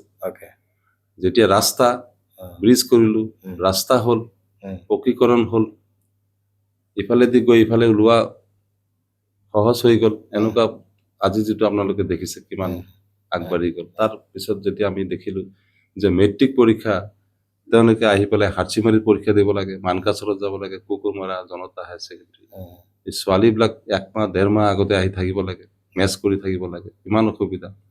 মই হেমন্ত বিশ্ব শৰ্মা ডাঙৰীয়াক গাড়ীত যেতিয়া তেখেতে আছিল, তেতিয়া AK আবুল কালাম কলেজৰ কৰ্তৃপক্ষ প্ৰিন্সিপাল তেতিয়া গুৱাহাটীত আছিলে, তেতিয়া মই তাৰ পৰা ফোন কৰাই পেলাই মই চেংচন কৰাইছো। লগে লগে তাৰ পৰাই মই ফোন কৰি দিছো যে তোমালোকৰ এক্সামিনেশ্যন চেণ্টাৰ হ'ল, এই কালাপানী হায়াৰ ছেকেণ্ডেৰী আৰু বাগাপাৰা কলেজ। অ'কে তাৰপিছত মই হেমন্ত বিশ্ব শৰ্মাক ডাইৰেক্ট নিজে মাতি পেলাই তেখেতক দি বাগাপাৰা হস্পিটেল অপেনিং কৰিলোঁ, ভেটেনেৰী বিল্ডিং কৰিলোঁ চাব ডিভিশ্যনত, যিটো মৰিশালীৰ নিচিনা বছৰে বছৰে দেখা গৈছিল, বিশাল বিল্ডিং কৰিলোঁ। অ'কে যদিও পিছত মোৰ শেষ সময়তে এইটো বিল্ডিংটো হৈছে, কিন্তু তাত ডক্টৰ চক্টৰ নোসোমালে তাৰপিছত 5 বছৰ। অ'কে এইফালে কানাইমাৰাত হস্পিটেল অপেনিং কৰিলোঁ, হাৰ্চিমাৰীত অপেনিং কৰা হৈছে, চুকচৰত মডেল হস্পিটেল 5 কোটি টকাৰ তেখেতক দি অপেনিং কৰিলোঁ, য'ত 30 বেডেড হস্পিটেল। এইটোতো যিটো ভাঙি গ'ল। নহয়, যিটো মাটিত নিদিলে 2 বছৰ ট্ৰাই কৰিলোঁ, চবেই জানে। এইটো হোৱাই নাই। চাকৰি দিব বিচাৰিছিলোঁ, আজিও তেনেকে থাকিল, নাই হস্পিটেলটো হোৱা নাই নেকি? নাই হোৱা। অ'কে মই আশা ৰাখিছোঁ সেই 5 কোটি টকা আজিও আছে। অ'কে বহুত ট্ৰাই কৰিছিলোঁ, তেওঁলোকে মাতি দিয়া নাই। আপোনালোকে শুনিব, চুকচৰৰ মানুহ শুনিব, মলাখাৰ মানুহ শুনিব, কিমান বাৰ আমি বৈঠক কৰিছোঁ, কিমান বাৰ গুৱাহাটীত মাতি লৈ গৈছিলোঁ, হয় কিন্তু আপুনি মাটি তেওঁলোকে কোনেও নিদিলে আমাক। আপুনি কৈছে যে ৰাস্তা ঘাটৰ কাম কৰিলে, ব্ৰিজৰ কাম কৰিলে, শিক্ষাত কাম কৰিলে, স্বাস্থ্যত কাম কৰিলে, নিবনুৱাসকলৰ কাৰণে কিবা কৰা নাই নেকি সেইটো টাইমত আপোনাৰ? মই চাকৰি কম দিয়া নাই। এদিনতে MPW 9টা চাকৰি বিনা পইচাত, নাৰ্ছৰ চাকৰি দিছোঁ, ফাৰ্মাচীৰ চাকৰি দিছোঁ, অ'কে টেকনিকেল চাকৰিবিলাক যিবিলাক আছে, ৰেডিঅ'লজিষ্ট হওক বা আদাৰ্ছ যিবিলাক আছে, এইবিলাক মই বহু চাকৰি দিছোঁ তেতিয়া, ডক্টৰ হেমন্ত বিশ্ব শৰ্মা ডাঙৰীয়াক দি। তো ডিষ্ট্ৰিক্টখন কৰাৰ পিছত 10 বছৰত যদি কিবা অলপ কাম হ'ল হয়, তো আজি বহুত কোৱাৰ্টাৰ হ'ল হয়, কলনী হ'ল হয়, টকা আহিল হয় বাহিৰৰ পৰা, চাকৰি হ'ল হয়, কৰ্মসংস্থান হ'ল হয়, দোকানপাট হ'ল হয়, গাড়ী ঘোঁৰা চলিলে হয়। কিন্তু 10 বছৰে এটা কামো নহ'ল, কোনো প্ৰচেছো নহ'ল, আনকি বেয়াই হ'ল। আমাৰ যিবিলাক মাটি আছিলে ফুল ফ্লেজেড ডিষ্ট্ৰিক্টখন বনাবলৈ, সেইটোও শেষ কৰি দিলে। মাটিবিলাকো ধনী ধনী মানুহক মাতি মাতি তেওঁলোকে দি দিলে। হাতীমাৰীতে আপোনালোকে দেখিছে বাঁছহাটী এণ্ড আদাৰ্ছ, মাটি নেটছৰ ক'ত দুৰ্গম অঞ্চলত লৈ, ব্ৰহ্মপুত্ৰৰ পাৰত লৈ গৈ তাত DC অফিচ বনাব, কিমান টকা উঠালে। অ'কে এনেকে কিবা কিবি হৈ কেছ হ'ল, জেলত গ'ল। এই মাটি নিদিয়াৰ প্ৰচেছটো এনেকে থাকি গ'ল, জিলাখন তেনেকে পৰি থাকিল। অ'কে জিলাখন ইম্প্ৰুভ হ'লে কিমান আগবাঢ়ি গ'ল হয়। অ'কে আপুনি কৈছে যে বহুত ক্ষেত্ৰত, স্বাস্থ্যৰ ক্ষেত্ৰত আপুনি কাম কৰিলে, বাকী শিক্ষাৰ ক্ষেত্ৰত। এই যে আমাৰ ডিষ্ট্ৰিক্টৰ যে চবতকে ডাঙৰ প্ৰব্লেম ইৰ'জন, মানে নদীৰ যে হয়। যি প্ৰব্লেম, ইয়াতে মানে মানুহে বাধ্য হৈ কিনে নিজৰ পইচাৰে কাম কৰিব লগা মই হৈ আছে। এইটো বিষয়ত আপোনাক কি ক'ব? প্ৰথম এটা কথা কৈছিলো যে 600 কৰোৰৰ কথাটো হয় প্ৰায় হোৱা অৱস্থাত আছিলে মোৰ লাষ্ট পিৰিয়ডত। মই মিছা কথা কেতিয়াও কোৱা নাই। মই ৰাজনীতিত মই MLA হ'বৰ কাৰণে, মোৰ নিজৰ লাভৰ কাৰণে প্ৰলোভন দেখুওৱা, এইবিলাক মোৰ অভ্যাসো নাই, মোৰ আব্বাৰো নাছিল। যিটো কৈছো এইটো সঁচা। অ'কে তাৰপিছত মই ব্ৰহ্মপুত্ৰ বৰ্ডত 100 এবভ 112ৰ ভিতৰত বেছি মই গৈছিলো অফিচটো। অ'কে দিল্লী গৈছিলো আৰু বহু টকাৰ কথা আছিল। এট লাষ্ট 23 কৰোৰ টকা আমি আনিছিলো কোকৰাডাঙাৰ কাৰণে, যিটো লাষ্ট most probably MP কামটো আৰম্ভ কৰিলে মোৰ লাষ্ট পিৰিয়ডত। অ'কে বেৰা ভাঙাৰ কাৰণে 14 কোটি টকা আনিছিলো। তেতিয়া বেৰা ভাঙাৰ অৱস্থা ভাল নাছিল। 14 কোটি টকাৰ কাম। তাৰ পিছতেই MLA বেলেগে হ'ল। কামবিলাক হৈছে নে কাম আপোনাৰ মিছ ইউজ হৈছে, মিছইউজ 100% মিছ ইউজ হৈছে। বেৰা ভাঙাটো টোটালি মিছ ইউজ হৈছে। 14 কোটি টকা আপোনাৰ টাইমত হোৱা নাছিলে? মই চেংচন কৰি দিছো, মোৰ সময়ত ষ্টাৰ্ট হৈছে জাষ্ট। অ'কে 4-5 মাহ পিছতে ইলেকশ্যন হৈছে। মানে পইচাবিলাক আহিল, পইচা আহিল, আপোনাৰ টাৰ্মটো গুচি গ'ল। আপোনালোকে চাব, মই আপোনালোকৰ আগত কৈছো কেতিয়া চেংচন হৈছে, মোৰ সময়ত হৈছে নে বেলেগৰ সময়ত হৈছে, আপোনালোকে চাব। তো এইটো এটা প্ৰব্লেম থাকি গ'ল। যদি 14 কোটি টকাৰ ভিতৰত যদি অলপ কিবা কাম হ'ল হয় ভালকে, তো বেৰা ভাঙাৰ আজি এই অৱস্থা নহ'ল হয়। কোকৰাডাঙাত মই কি হৈছে মই নাজানো। মই নিজৰ MLA ফাণ্ডটো তাত দিছিলো। কেতিয়াবা মই বাঁহ চাহ দি পেলাই মাজত ডাইভাৰ্ট কৰাৰ ব্যৱস্থা কৰিছিলো, যেতিয়া কেতিয়াবা চাকচেছ হৈছিলে। কিন্তু মোৰ আফচোচ যে মই তাৰ পিছতেই হাৰি গ'লো কেইদিনমান পিছত কেইমাহমান পিছত নহ'লেতো মোৰ এটা ট্ৰেণ্ড আৰম্ভ হৈ গৈছিলে ভাল টকা আনি পেলাই মই কিবা এটা কৰিব পাৰিলোহেঁতেন উম, এই 10 বছৰৰ পৰা মই ইমানো হোৱা নাই উম, তেনেকে আজি হাতীমাৰি পালে এতিয়া Okay. নেওজাজপুৰ বৰমনপাৰা কোকাডাঙা অৱস্থা বেয়া হ'ল আমাৰ ফাৰ্ষ্ট টাৰ্গেটটো এইটো কৰিবই লাগিব তো আফটাৰ অল মই যিখিনি কৰিছিলোঁ মই হেমন্ত বিশ্ব শৰ্মাৰ লগত থকাটো সেই সময়ত উম, মই ভাবিছোঁ যে তেখেত যদি কংগ্ৰেছ পাৰ্টিৰেই চিফ মিনিষ্টাৰ হ'ল হয় উম, তেতিয়াও মই ইম্পৰ্টেঞ্চ পালোঁ হয় উম, আজি চিফ মিনিষ্টাৰ হৈছে উম, যোৱা 5 বছৰ উম। তো এই 5 বছৰো মই MLA হ'লে ভাল কাম হ'ল হয় নিশ্চয় ভাল হ'ল হয় হয়, বিৰোধীয়ে প্ৰশ্ন উত্থাপন কৰে যে আপুনি MLA নাছিলে ঠিক কিন্তু আপোনাক মাইনৰিটি বৰ্ডৰ চেয়াৰমেন বনোৱা হৈছিলে চৰকাৰৰ ফালৰ পৰা হয় এইটো টাইমত আপুনি কি কাম মাইনৰিটি কৰিলে বৰ্ডৰ নহয় উম, এইটো ফাইনেন্সৰ এটা হেৰি ফাইনেন্সৰ আচ্ছা ফাইনেন্স কৰ্পৰেশ্যন ইয়াত কোনো ধৰণৰ অফিচ নাছিল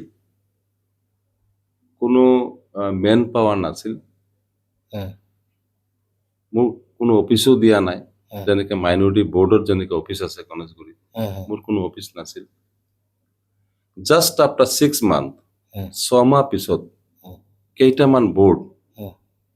এবলিষ্ট কৰি দিলে বিজেপি চৰকাৰে আমাৰ অসম চৰকাৰ আৰু ভাৰত চৰকাৰ য'ত কোনো কাম নাই অ'কে ফাণ্ড নাই উম, 1 পইচা ফাণ্ড নাই নট এ ছিংগল পাইচ উম, আৰু দিল্লীৰো কোনো ইম্পৰ্টেঞ্চ নাই অ'কে কেইটামান এবলিষ্ট কৰি দিলে তাৰমানে নাইকিয়া কৰি দিলে ডিপাৰ্টমেণ্ট অ', অথবা কাৰো লগত টাই আপ কৰি দিলে উম।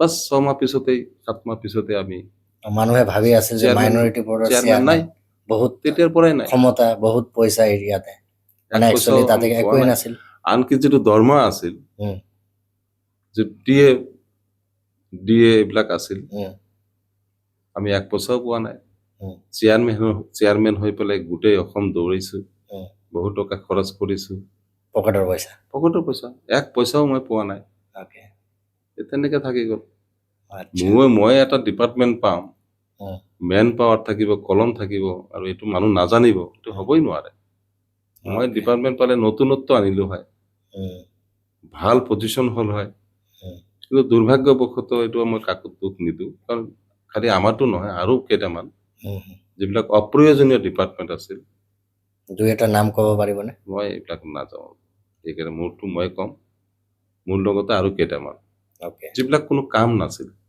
কোনো Okay. অফিচ নাছিল মেন পাৱাৰ নাছিল উম, কেইটামান এবলিষ্ট কৰা হৈছিলে Okay. তাৰে ভিতৰত ময়ো পৰি গৈছিলোঁ okay just after 6 month Just 6 after মাহ 6 পিছতেই অ'কে তেনেকে চেয়াৰমেনটো গুচি গ'ল অ'কে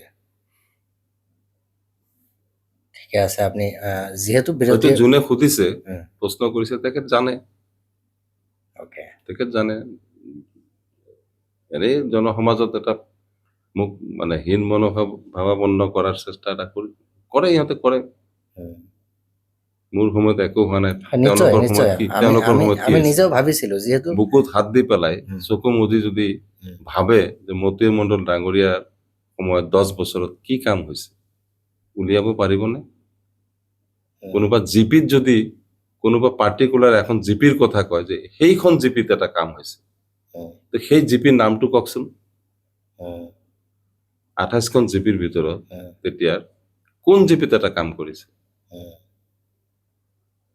কোনো মই কাম কৰা নাই কোনো জাগাত যোৱা নাই কোনো মানুহৰ বিপদে আপদে থিয় হোৱা নাই উম, মেঘালয়ৰ কিমান গণ্ডগোল এদিনে যোৱা নাই কিমান গণ্ডগোল হ'ল এদিনে যোৱা নাই উম, BSFৰ কিমান ডাঙৰ কাহিনী হ'ল ঘৰ বাৰী এৰি পেলাই ঝগড়াচৰ মানুহ কিমান দিন নাছিল প্ৰায় 1 মাহ নাছিল তেতিয়া তেখেত MLA আছিল উম। এদিনো যোৱা নাই মই গৈছো প্ৰায় 1000 মানুহ লৈ একদম য'ত শ্বুট এণ্ড কিল চাইট এইবিলাক অৰ্ডাৰ দিয়া আছিল সেই বৰ্ডাৰ ৰোড দি মই মানুহবিলাকক লৈ উম, একদম প্ৰচেছন কৰি মই BSF কেম্পত গৈ তেওঁলোকৰ লগত বহি কিমান ৰিস্ক লৈছিলো মই তাৰপিছত নিষ্পত্তি কৰি দিছিলো ইমান ডাঙৰ ৰিস্ক যিটো লৈছে বন্দুক কাৰাকাৰি কৰি লৈ গৈছিলে ভয় লগা নাছিলে কিন্তু কিমান গাড়ী আহিছিলে তোৰাৰ পৰা BSF কিমান আপনি- BSF শ শ আপুনি যে BSF ইমান ডাঙৰ ৰিস্ক লৈছে উপায় ভয় নাই, লগা নাই? 15-20 দিন প্ৰায় একমাহ হৈ গ'ল, মানুহবিলাক ঘৰত থাকিব নোৱাৰে।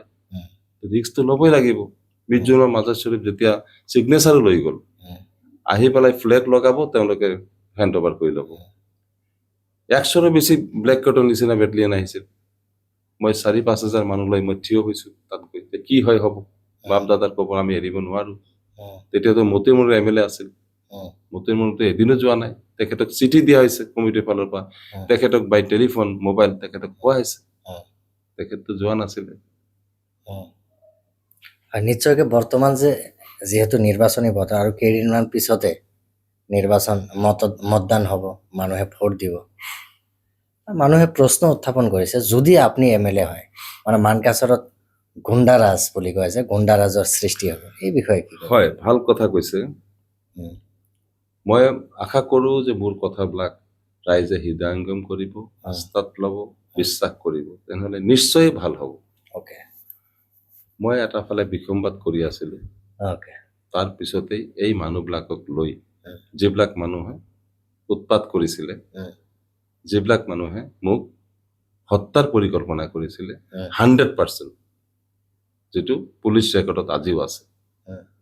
মোক several times এটাক কৰিছিলে মোক মাৰ্ডাৰ কৰিবলৈ, 3 times।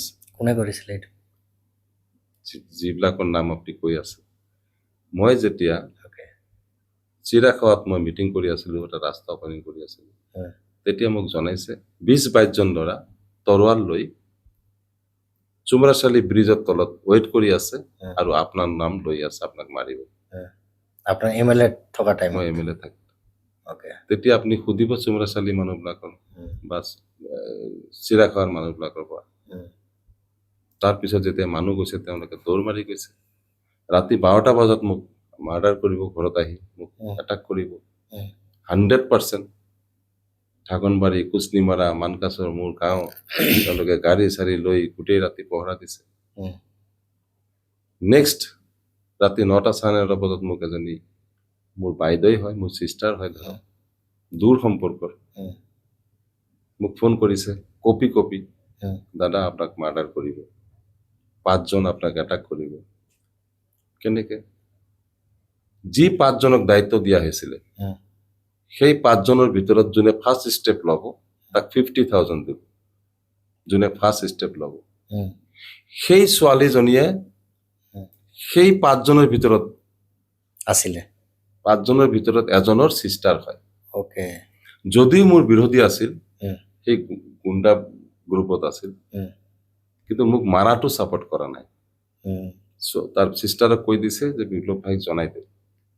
আপুনিতো তেতিয়া পাৱাৰত আছিলে? মই MLA পাৱাৰ ক'ত, মইতো বিসম্বাদ আছিলো না। আচ্ছা, মোৰ আচ্ছা, এগেইনষ্টত ফোন টেপিং হয়, অ'কে। মোক চাৰ্কেট হাউচত বহিব নিদিয়ে VIP। অ'কে। অ'কে।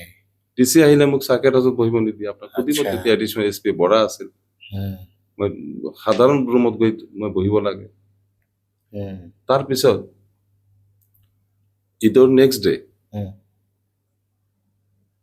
8 something, মানে ৰাতি 8টা কিমান বাজিছে, 8:30 মান বাজিছে। উম।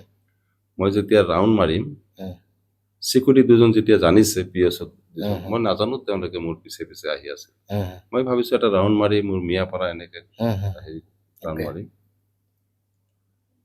সাউথ ইণ্ডিয়ান যিটো হেৰি হয় উম। চিনেমাত যেনেকে দেখায় মটৰচাইকেল লৈ, উম।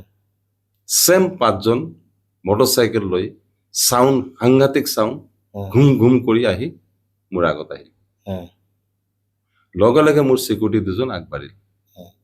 একদম মেইন ষ্টেচনত। অ'কে। তাৰপিছত মই বাচিলো। সেইকাৰণে মই, কোনোবাই যদি কয় মই আপোনাক ভোট নিদিওঁ, উম। ব্লেকমেইলিং কৰি, উম। ভয় দেখাই, তাৰ পাৰ্চনেল ইণ্টাৰেষ্টত, জনসাধাৰণৰ হিতৰ বাহিৰত উম। মই কেতিয়াও ভয় নকৰো। উম। আল্লাহ যদি নিলিখে মই MLA হ'ব নোৱাৰিম, উম। মই ভালকে জানো। উম। আৰু নিশ্চয়। আল্লাহ যদি লিখে কোনেও ৰখাব নোৱাৰে। নোৱাৰে। ছেকেণ্ড, হায়াত আৰু মৰটো এইটো সম্পূৰ্ণ আল্লাহৰ ওপৰত, এইটো কাৰো ওপৰত নহয়। উম। যাৰ কাৰণে মই, কোনোবাই যদি মোক মাৰ্ডাৰ কৰাৰো ভয় দেখায়, মাৰাৰ ভয় দেখায়, মই কেতিয়াও ভয় নকৰো ইনশাআল্লাহ। উম। তো এইটো এটা গ'ল। তো 3বাৰ মোক এটাক কৰিছিলে। অ'কে। তাৰপিছত এই মানুহ কেইজনমানক লৈ কোনে লৈ গৈছিলে, উম। কোনে হোম মিনিষ্টাৰ আছিল, SP-ক ফোন কৰি দিলে, উম। এওঁলোকে হেল্প কৰিব লাগে আৰু মোক মানে বাধা দিব লাগে বা মোক অবষ্ট্ৰাকশ্যন হ'ব লাগে, উম। তাক ৰখাই দিব লাগে, উম। মানে হাৰ্ম কৰিব লাগে, ক্ষতি কৰিব লাগে। ওকে। তাৰে ভিতৰত যোনে যোনে গৈছিল, চাহ তাহ খাই কি কথা পাতিছে কেনেকে মোক কৈছে এজন, উম। কোনে লৈ গৈছিল। উম। তাৰপিছত আহি পেলাই গাড়ী চাৰীত একদম হাতিয়াৰ পাতি লৈ দিনে দুপৰে যে গুণ্ডামি আৰম্ভ কৰিলে। ওকে। মোৰ ঘৰৰ ওচৰত গৈ ইউনিয়ন দখল কৰিলে। ওকে। মোৰ নিজৰ গাঁৱত উম। এজন জুনিয়ৰ ইঞ্জিনিয়াৰক এছাল্ট কৰিলে। উম। বাকী লয় উম। 50,000 1 লাখ টকা কৰি বাকী থৈ পইচা নিদিয়ে। উম। মই একো কৰিব নোৱাৰো। আহ, আজি মই আনুষ্ঠানিকভাৱে কৈ আছো, উম। এই কথাবিলাক উম। সম্পূৰ্ণভাৱে ডক্টৰ হিমন্ত বিশ্ব শৰ্মা ডাঙৰীয়া জানে। উম। মই আপোনালোকৰ আগত যে কৈছো, উম। তেখেত নিশ্চয় হয়তো যদি ভাগ্য থাকে তেখেত জানিব উম। আৰু তেখেতে সুধিব আপোনালোকে উম। এই কথাবিলাক সম্পূৰ্ণভাৱে ডক্টৰ হিমন্ত বিশ্ব শৰ্মা জানে নে নাজানে, সম্পূৰ্ণভাৱে জানে। আৰু মোক কৈছিলে, বিপ্লৱ তুমি চিন্তা নকৰিবা, উম। আমাৰ এদিন ভাল সময় আহিব, উম। মোক কৈছিলে। তেখেত মুকুল শৰ্মাক ফোন কৰি দিছে উম। যে কি হৈ আছে এইবিলাক, মেঘালয়ৰ লগত এইবিলাক আৰু লোকাল এইবিলাক কি হৈ আছে, আমাৰ MLA লগত কি হৈ আছে, জাভেদৰ লগত উম। আপুনি চাই দিয়ক। উম। যেতিয়া মুকুল শৰ্মা ডাঙৰীয়া চিফ মিনিষ্টাৰ আছিল, তেখেতে কৈছে ঠিক আছে আহক। উম। তেতিয়া মোৰ লগত ডক্টৰ হেমন্ত বিশ্ব শৰ্মাই দিলে দুজন ব্যক্তি, দুজন MLA, উম। তাহেৰ বেপাৰী উম। আৰু ছয়গাঁৱৰ MLA উম। ৰেকিবউদ্দিন আহমেদ। উম। এই দুজন মোৰ লগত গ'ল মেঘালয়ত। মেঘালয়, শ্বিলঙত গ'ল। উম। CM-ৰ লগত বহিলো, উম। CM মিছবিহেভ কৰিলে আমাৰ লগত। ওকে। তাৰমানে Congress chief okay. Minister okay. Okay. হয়। মিছবিহেভ কৰিলে, ৰেছপন্স নকৰিলে, আমি ঘূৰি আহিলো। উম। এইবিলাক কাহিনী তেতিয়াৰ, উম। এই গুণ্ডা বাহিনীৰ কাহিনী এইটোৱেই। গুণ্ডা বাহিনী কেনেকে খতম হ'ল? মই সদায় গুণ্ডা বাহিনীৰ বিৰুদ্ধে, মই সদায় দালালৰ বিৰুদ্ধে, উম। মই সদায় দখলকাৰীৰ বিৰুদ্ধে, উম। মই সদায় অসহায় আৰু দুখীয়া মানুহৰ লগত। বিৰোধীয়েতো কৈ আছে তেখেতসকলৰ টাইমত গুণ্ডাগিৰি প্ৰভাকাণ্ডা, নাইকিয়া হ'ল। প্ৰভাকাণ্ডা। তেওঁলোকে কি নকয়, কামটো নকৰে, উম। কৈহে MLA জিকিব বিচাৰে। আজি বাপ্পী ডাঙৰীয়া কি কব, মতিয় মণ্ডল ডাঙৰীয়া কি কব যে মই এইবিলাক কৰিছো, মই আপোনালোকৰ লগত প্ৰায় 20 বছৰ 30 বছৰ সেৱা কৰিছো, উম। আপোনালোকৰ বিপদৰ সময়ত থিয় দিছো, উম। প্ৰাকৃতিক দুৰ্যোগৰ সময়ত মোক পাইছিলে, মই যেতিয়া MLA 10 বছৰ আছিলো কিমান কাম কৰিছো, গতিকে এতিয়া ভোট দিয়ক, আমি অহা নেক্সট টাৰ্মছত আমি ভালকে কাম কৰিম। এইবিলাক কিয় নকয়?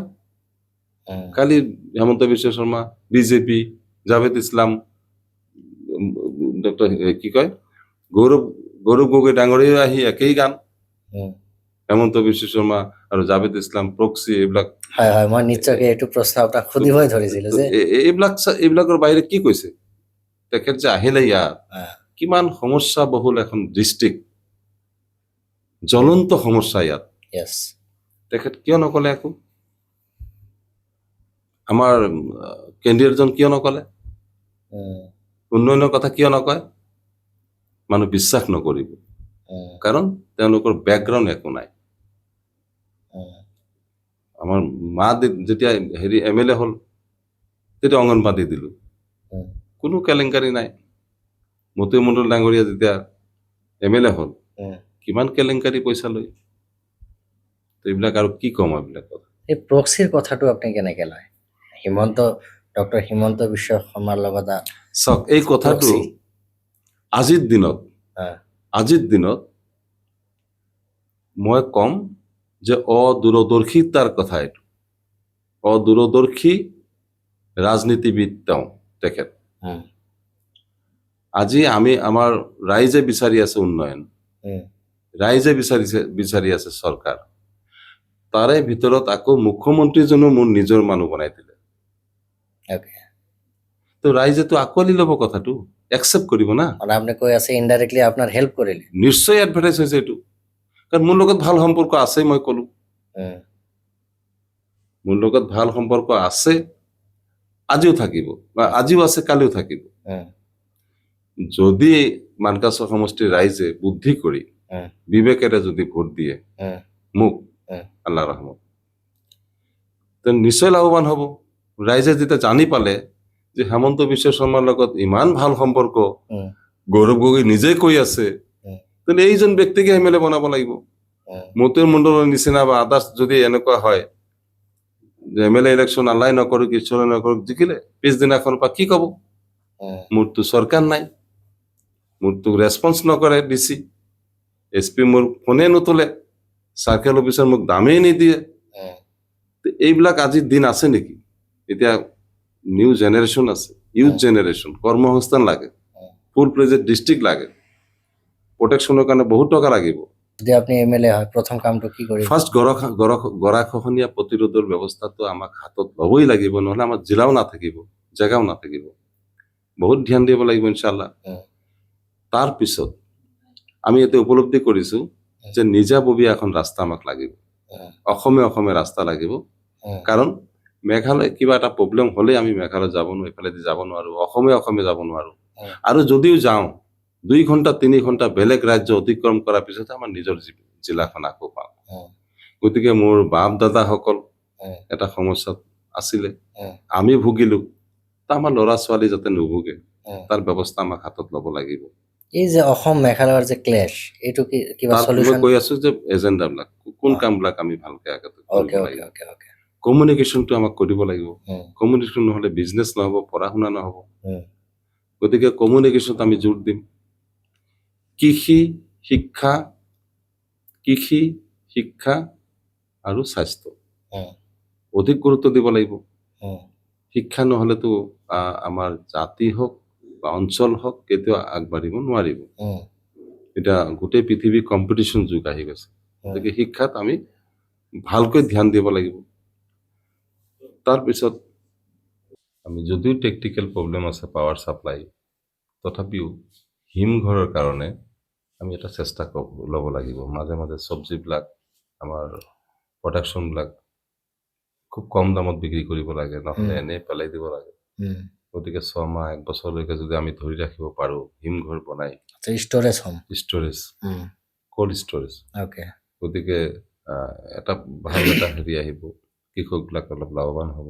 উম, এই ক্ষেত্ৰত তাৰোপৰি মই ভাবোঁ যে প্ৰাসংগিক আৰু বহুত সমস্যা আছে যিবিলাক আমি অলপ ধ্যান দিবই লাগিব।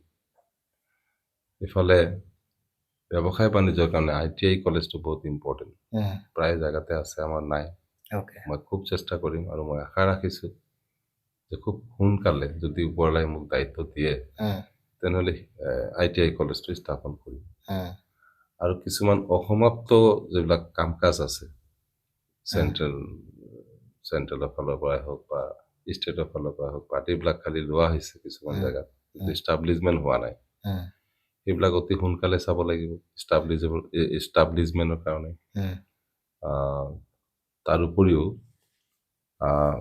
মই ভাবিছোঁ যে য়ং জেনেৰেশ্যনৰ খেলা ধূলাটো ইম্পৰ্টেণ্ট। ওকে। স্বাস্থ্য ঠিক ৰাখিব লাগিব, খেলাও এটা পৰিৱেশ, ভাল পৰিৱেশ আনে, বেলেগ বেয়া কামৰ পৰা এটা ডাইভাৰ্ট কৰে। উম, গতিকে খেলৰ ফিল্ড অথবা তাৰ লগতে ষ্টেডিয়াম হওক, মিনি ষ্টেডিয়াম হওক আমাক কৰিবই লাগিব। উম, দৌৰা দৌৰি কৰি থাকিলে পুলিচৰ চাকৰিও হ'ব, উম, গতিকে এইটো এটা ধ্যান দিব লাগিব। তাৰোপৰিও মই ভাবিছোঁ, মই নাজানো কিমানখিনি ছাকচেছ হ'ব, উম, 25 লাখ টকা মান মই ভাবিছোঁ এতিয়া সদ্যহতে উম, MLA ফাণ্ড তাত আছে, উম, 1.5 কোটি টকা আছে। যদি 25 লাখ টকা কৰি মাজে মাজে ক'ৰবাত যদি আমি বিবাহ ভৱন বনাই দিওঁ, উম, কিটচেন থাকিব, দৰা কইনা বহাৰ জেগা থাকিব, গেট এখন পাৰ্মানেণ্ট থাকিব, উম, সাধাৰণ ৰাইজৰ এটা সুবিধা হ'ব। খৰচ কমিব আৰু সুবিধা হ'ব। আৰু তাৰোপৰি এনে জেগাও কম, এতিয়া বিয়া বাৰু দিয়াটোও প্ৰব্লেম, উম, এক জেগাত কইনা বহে, এক জেগাত খোৱা যাব লাগে বহুত দূৰ। উম, গতিকে এইটোও মই ভাবিছোঁ।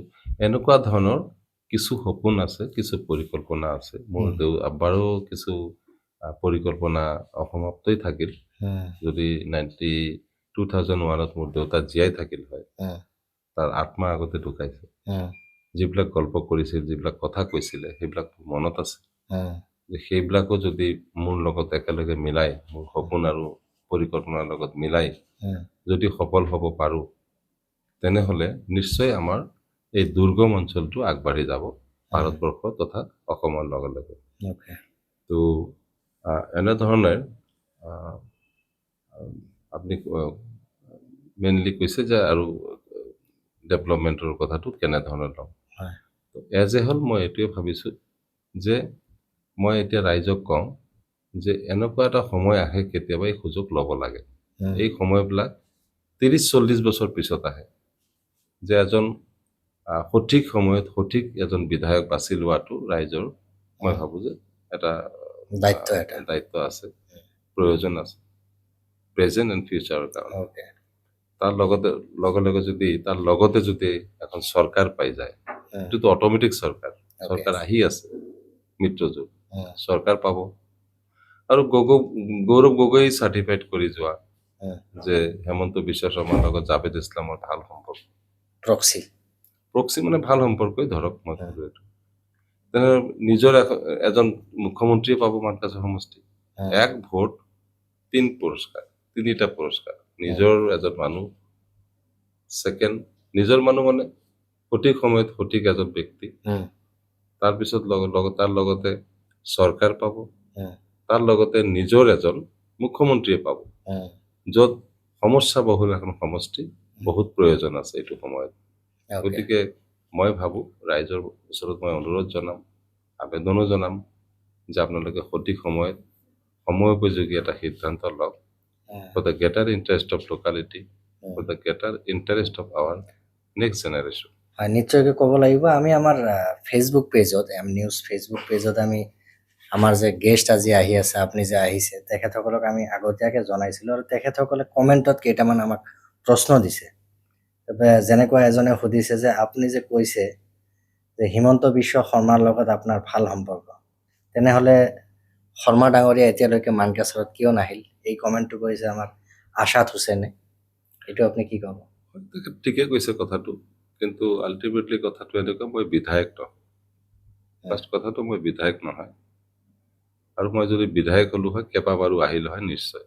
উম, দ্বিতীয়তে তেখেতে এদিন ফোন কৰি, উম, মইতো ক'লো 15-20 দিন আগত তেখেত উম, ফোন কৰিছিল। উম, তেতিয়া মই কৈছিলোঁ উম, যে আপুনি মানকাছৰ আহিব। তেখেত 22 তাৰিখে মোক তাৰিখ দিছিলে। okay. 22 তাৰিখে আহিব, মোৰ ঘৰত চাহ খাব। তেনেকে প্ৰিপেৰেশ্যন লৈছিলোঁ। প্ৰিপেৰেশ্যনটো মই বেলেগকে লোৱা নাই, উম, যিটো মোৰ পুৰণি ঘৰ সেই ঘৰতে আহিব, জাষ্ট চাফা কৰিম, উম, কোনো বস্তু মই চেঞ্জ নকৰোঁ। উম, এজ ইউজুৱেল যিটো ঘৰ আছে তেনেকে আহিব, য'ত বহাৰ জেগা নাই, খোৱাৰ জেগা নাই। okay. আপোনালোকে দেখিছে মোৰ ঘৰ, উম, মই তেনেকেই সজাইছিলোঁ যে তেনেকেই সাধাৰণভাৱে আহক এজন মানুহ, যেনেকে বেলেগ মানুহ আহিলে যেনেকে বহে তেনেকে মই বহালো। উম, তো আজি মই আনুষ্ঠানিকভাৱে যেতিয়া কৈছোঁ, তেখেত এই কথাটো যদি নহয়, তেখেতকতো বহুতে সুধিব কথাটো হয় নে নহয়। তেখেত নিজে মোক কৈছে, মই কৈছোঁ যে দাদা আপুনি আহিব লাগিব। তেখেত কৈছে মই যামেই, বিপ্লৱ মই যামেই। তাৰপিছত 22 তাৰিখে তেখেত আহিব নোৱাৰিলে, ৱেডাৰ বেয়া হৈ গ'ল, যথেষ্ট বেয়া হ'ল, এইটোতো সম্ভৱে নহয়। okay. এতিয়া এটা ফেজ যদি হ'ল হয়, উম, এটা ফেজ যদি ইলেকশ্যন হ'ল হয়, নিশ্চিত মই ক'ব পাৰিলোঁ হয় যে 100% আহিব। উম, এতিয়া দুটা ফেজ যদি হ'ল, আৰু দুটা হ'লে এতিয়া এটা ফেজ হৈছে, এটা ফেজ গতিকে অলপ টাফ হৈছে, চিডিউল মিলোৱা অলপ টাফ Busy. হৈছে। মই যোৱাকালি ৰাতিও কথা পাতিছোঁ উম, মন্ত্ৰী মোৰ বন্ধু উম, জয়ন্ত মল্ল ডাঙৰীয়াৰ লগত। তেখেতে মোক জনাইছে বহুত টাফ হ'ব। গতিকে মই ভাবোঁ যে এতিয়াও তেখেতে কৈছে যে মই এটা ট্ৰাই কৰি আছোঁ। উম, তো মোৰ মই তেখেতক জোৰ কৰি টানি আনাৰ বস্তুটো নহয়। তেখেত মুখ্যমন্ত্ৰী, বিজি চিডিউল, উম, তেখেতক আনিব পৰা আৰু নোৱাৰা এইটো ডাঙৰ কথা নহয়। উম, তেখেতৰ লগত মোৰ ভাল সম্পৰ্ক, okay. আৰু নিশ্চয় তেখেত আগত হয়তো আহিব পাৰে ইলেকশ্যনৰ আগত, আৰু নহ'লে পিছত আহিবই, আৰু সোনকালেই আহিব। Okay. মই কথা দিলোঁ ইনশাল্লাহ তেখেত আহি ক'ব যে বিপ্লৱক, জাভেদ ইছলামক আপোনালোকে জিকাইছে, উম, তাৰ কাৰণে আপোনালোকক ধন্যবাদ দিলোঁ। উম, আৰু এই মানকাছাৰ সমষ্টিৰ ৰাইজ আৰু মানকাছাৰ সমষ্টি মোৰ নিজৰ হৈ গ'ল। এতিয়া মই এই সমষ্টিখনৰ উন্নয়নৰ দায়িত্ব মই ল'ম, মানে আঁকোৱালি ল'ব। আঁকোৱালি ল'ম। আৰু এজনে সুধিছে যে আপোনাক যদি MLA বনোৱা হয় মিনিষ্ট্ৰী দিব নেকি আপোনাক? এই ক্ষেত্ৰত মই কোনো চিন্তাই কৰা নাই।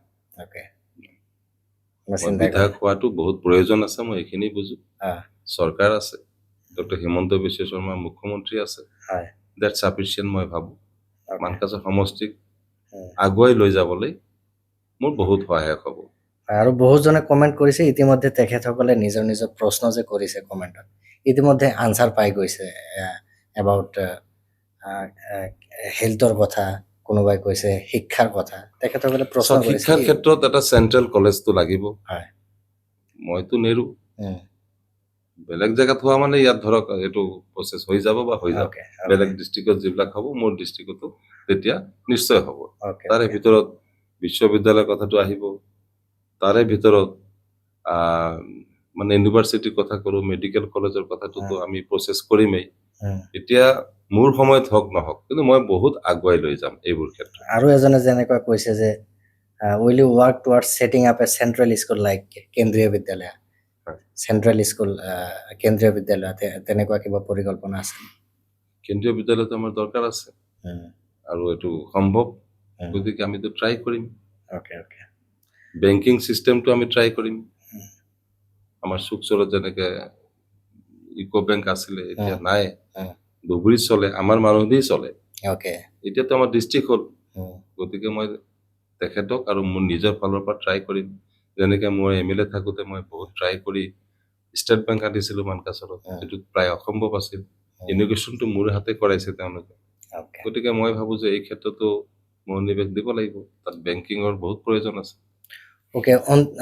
লাষ্ট এটা, যিহেতু নিৰ্বাচনৰ সময় আৰু বেছি দিন নাই, ৰাইজক এটা চেণ্টেন্সত আপুনি কি আহ্বান জনাব?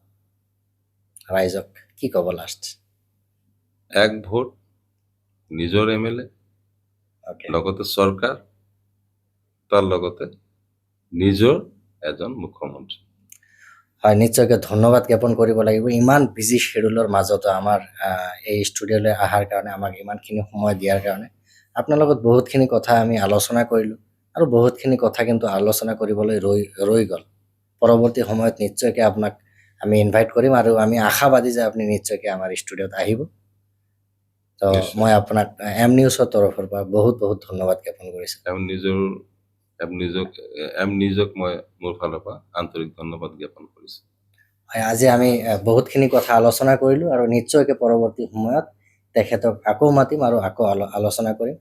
যদি আপোনালোকে এপিছডটো ভাল লাগে তেনেহ'লে নিশ্চয়কৈ কমেণ্ট কৰিব, শ্বেয়াৰ কৰিব। আমাৰ এম নিউজ ফেচবুক পেজ আৰু এম নিউজ ডিজিটেল যে ইউটিউব চেনেল আছে, সেইটো নিশ্চয়কৈ ছাবস্ক্ৰাইব কৰিব। আজিৰ কাৰণে ইমানে। ভাল থাকিব, সুস্থ থাকিব। ধন্যবাদ।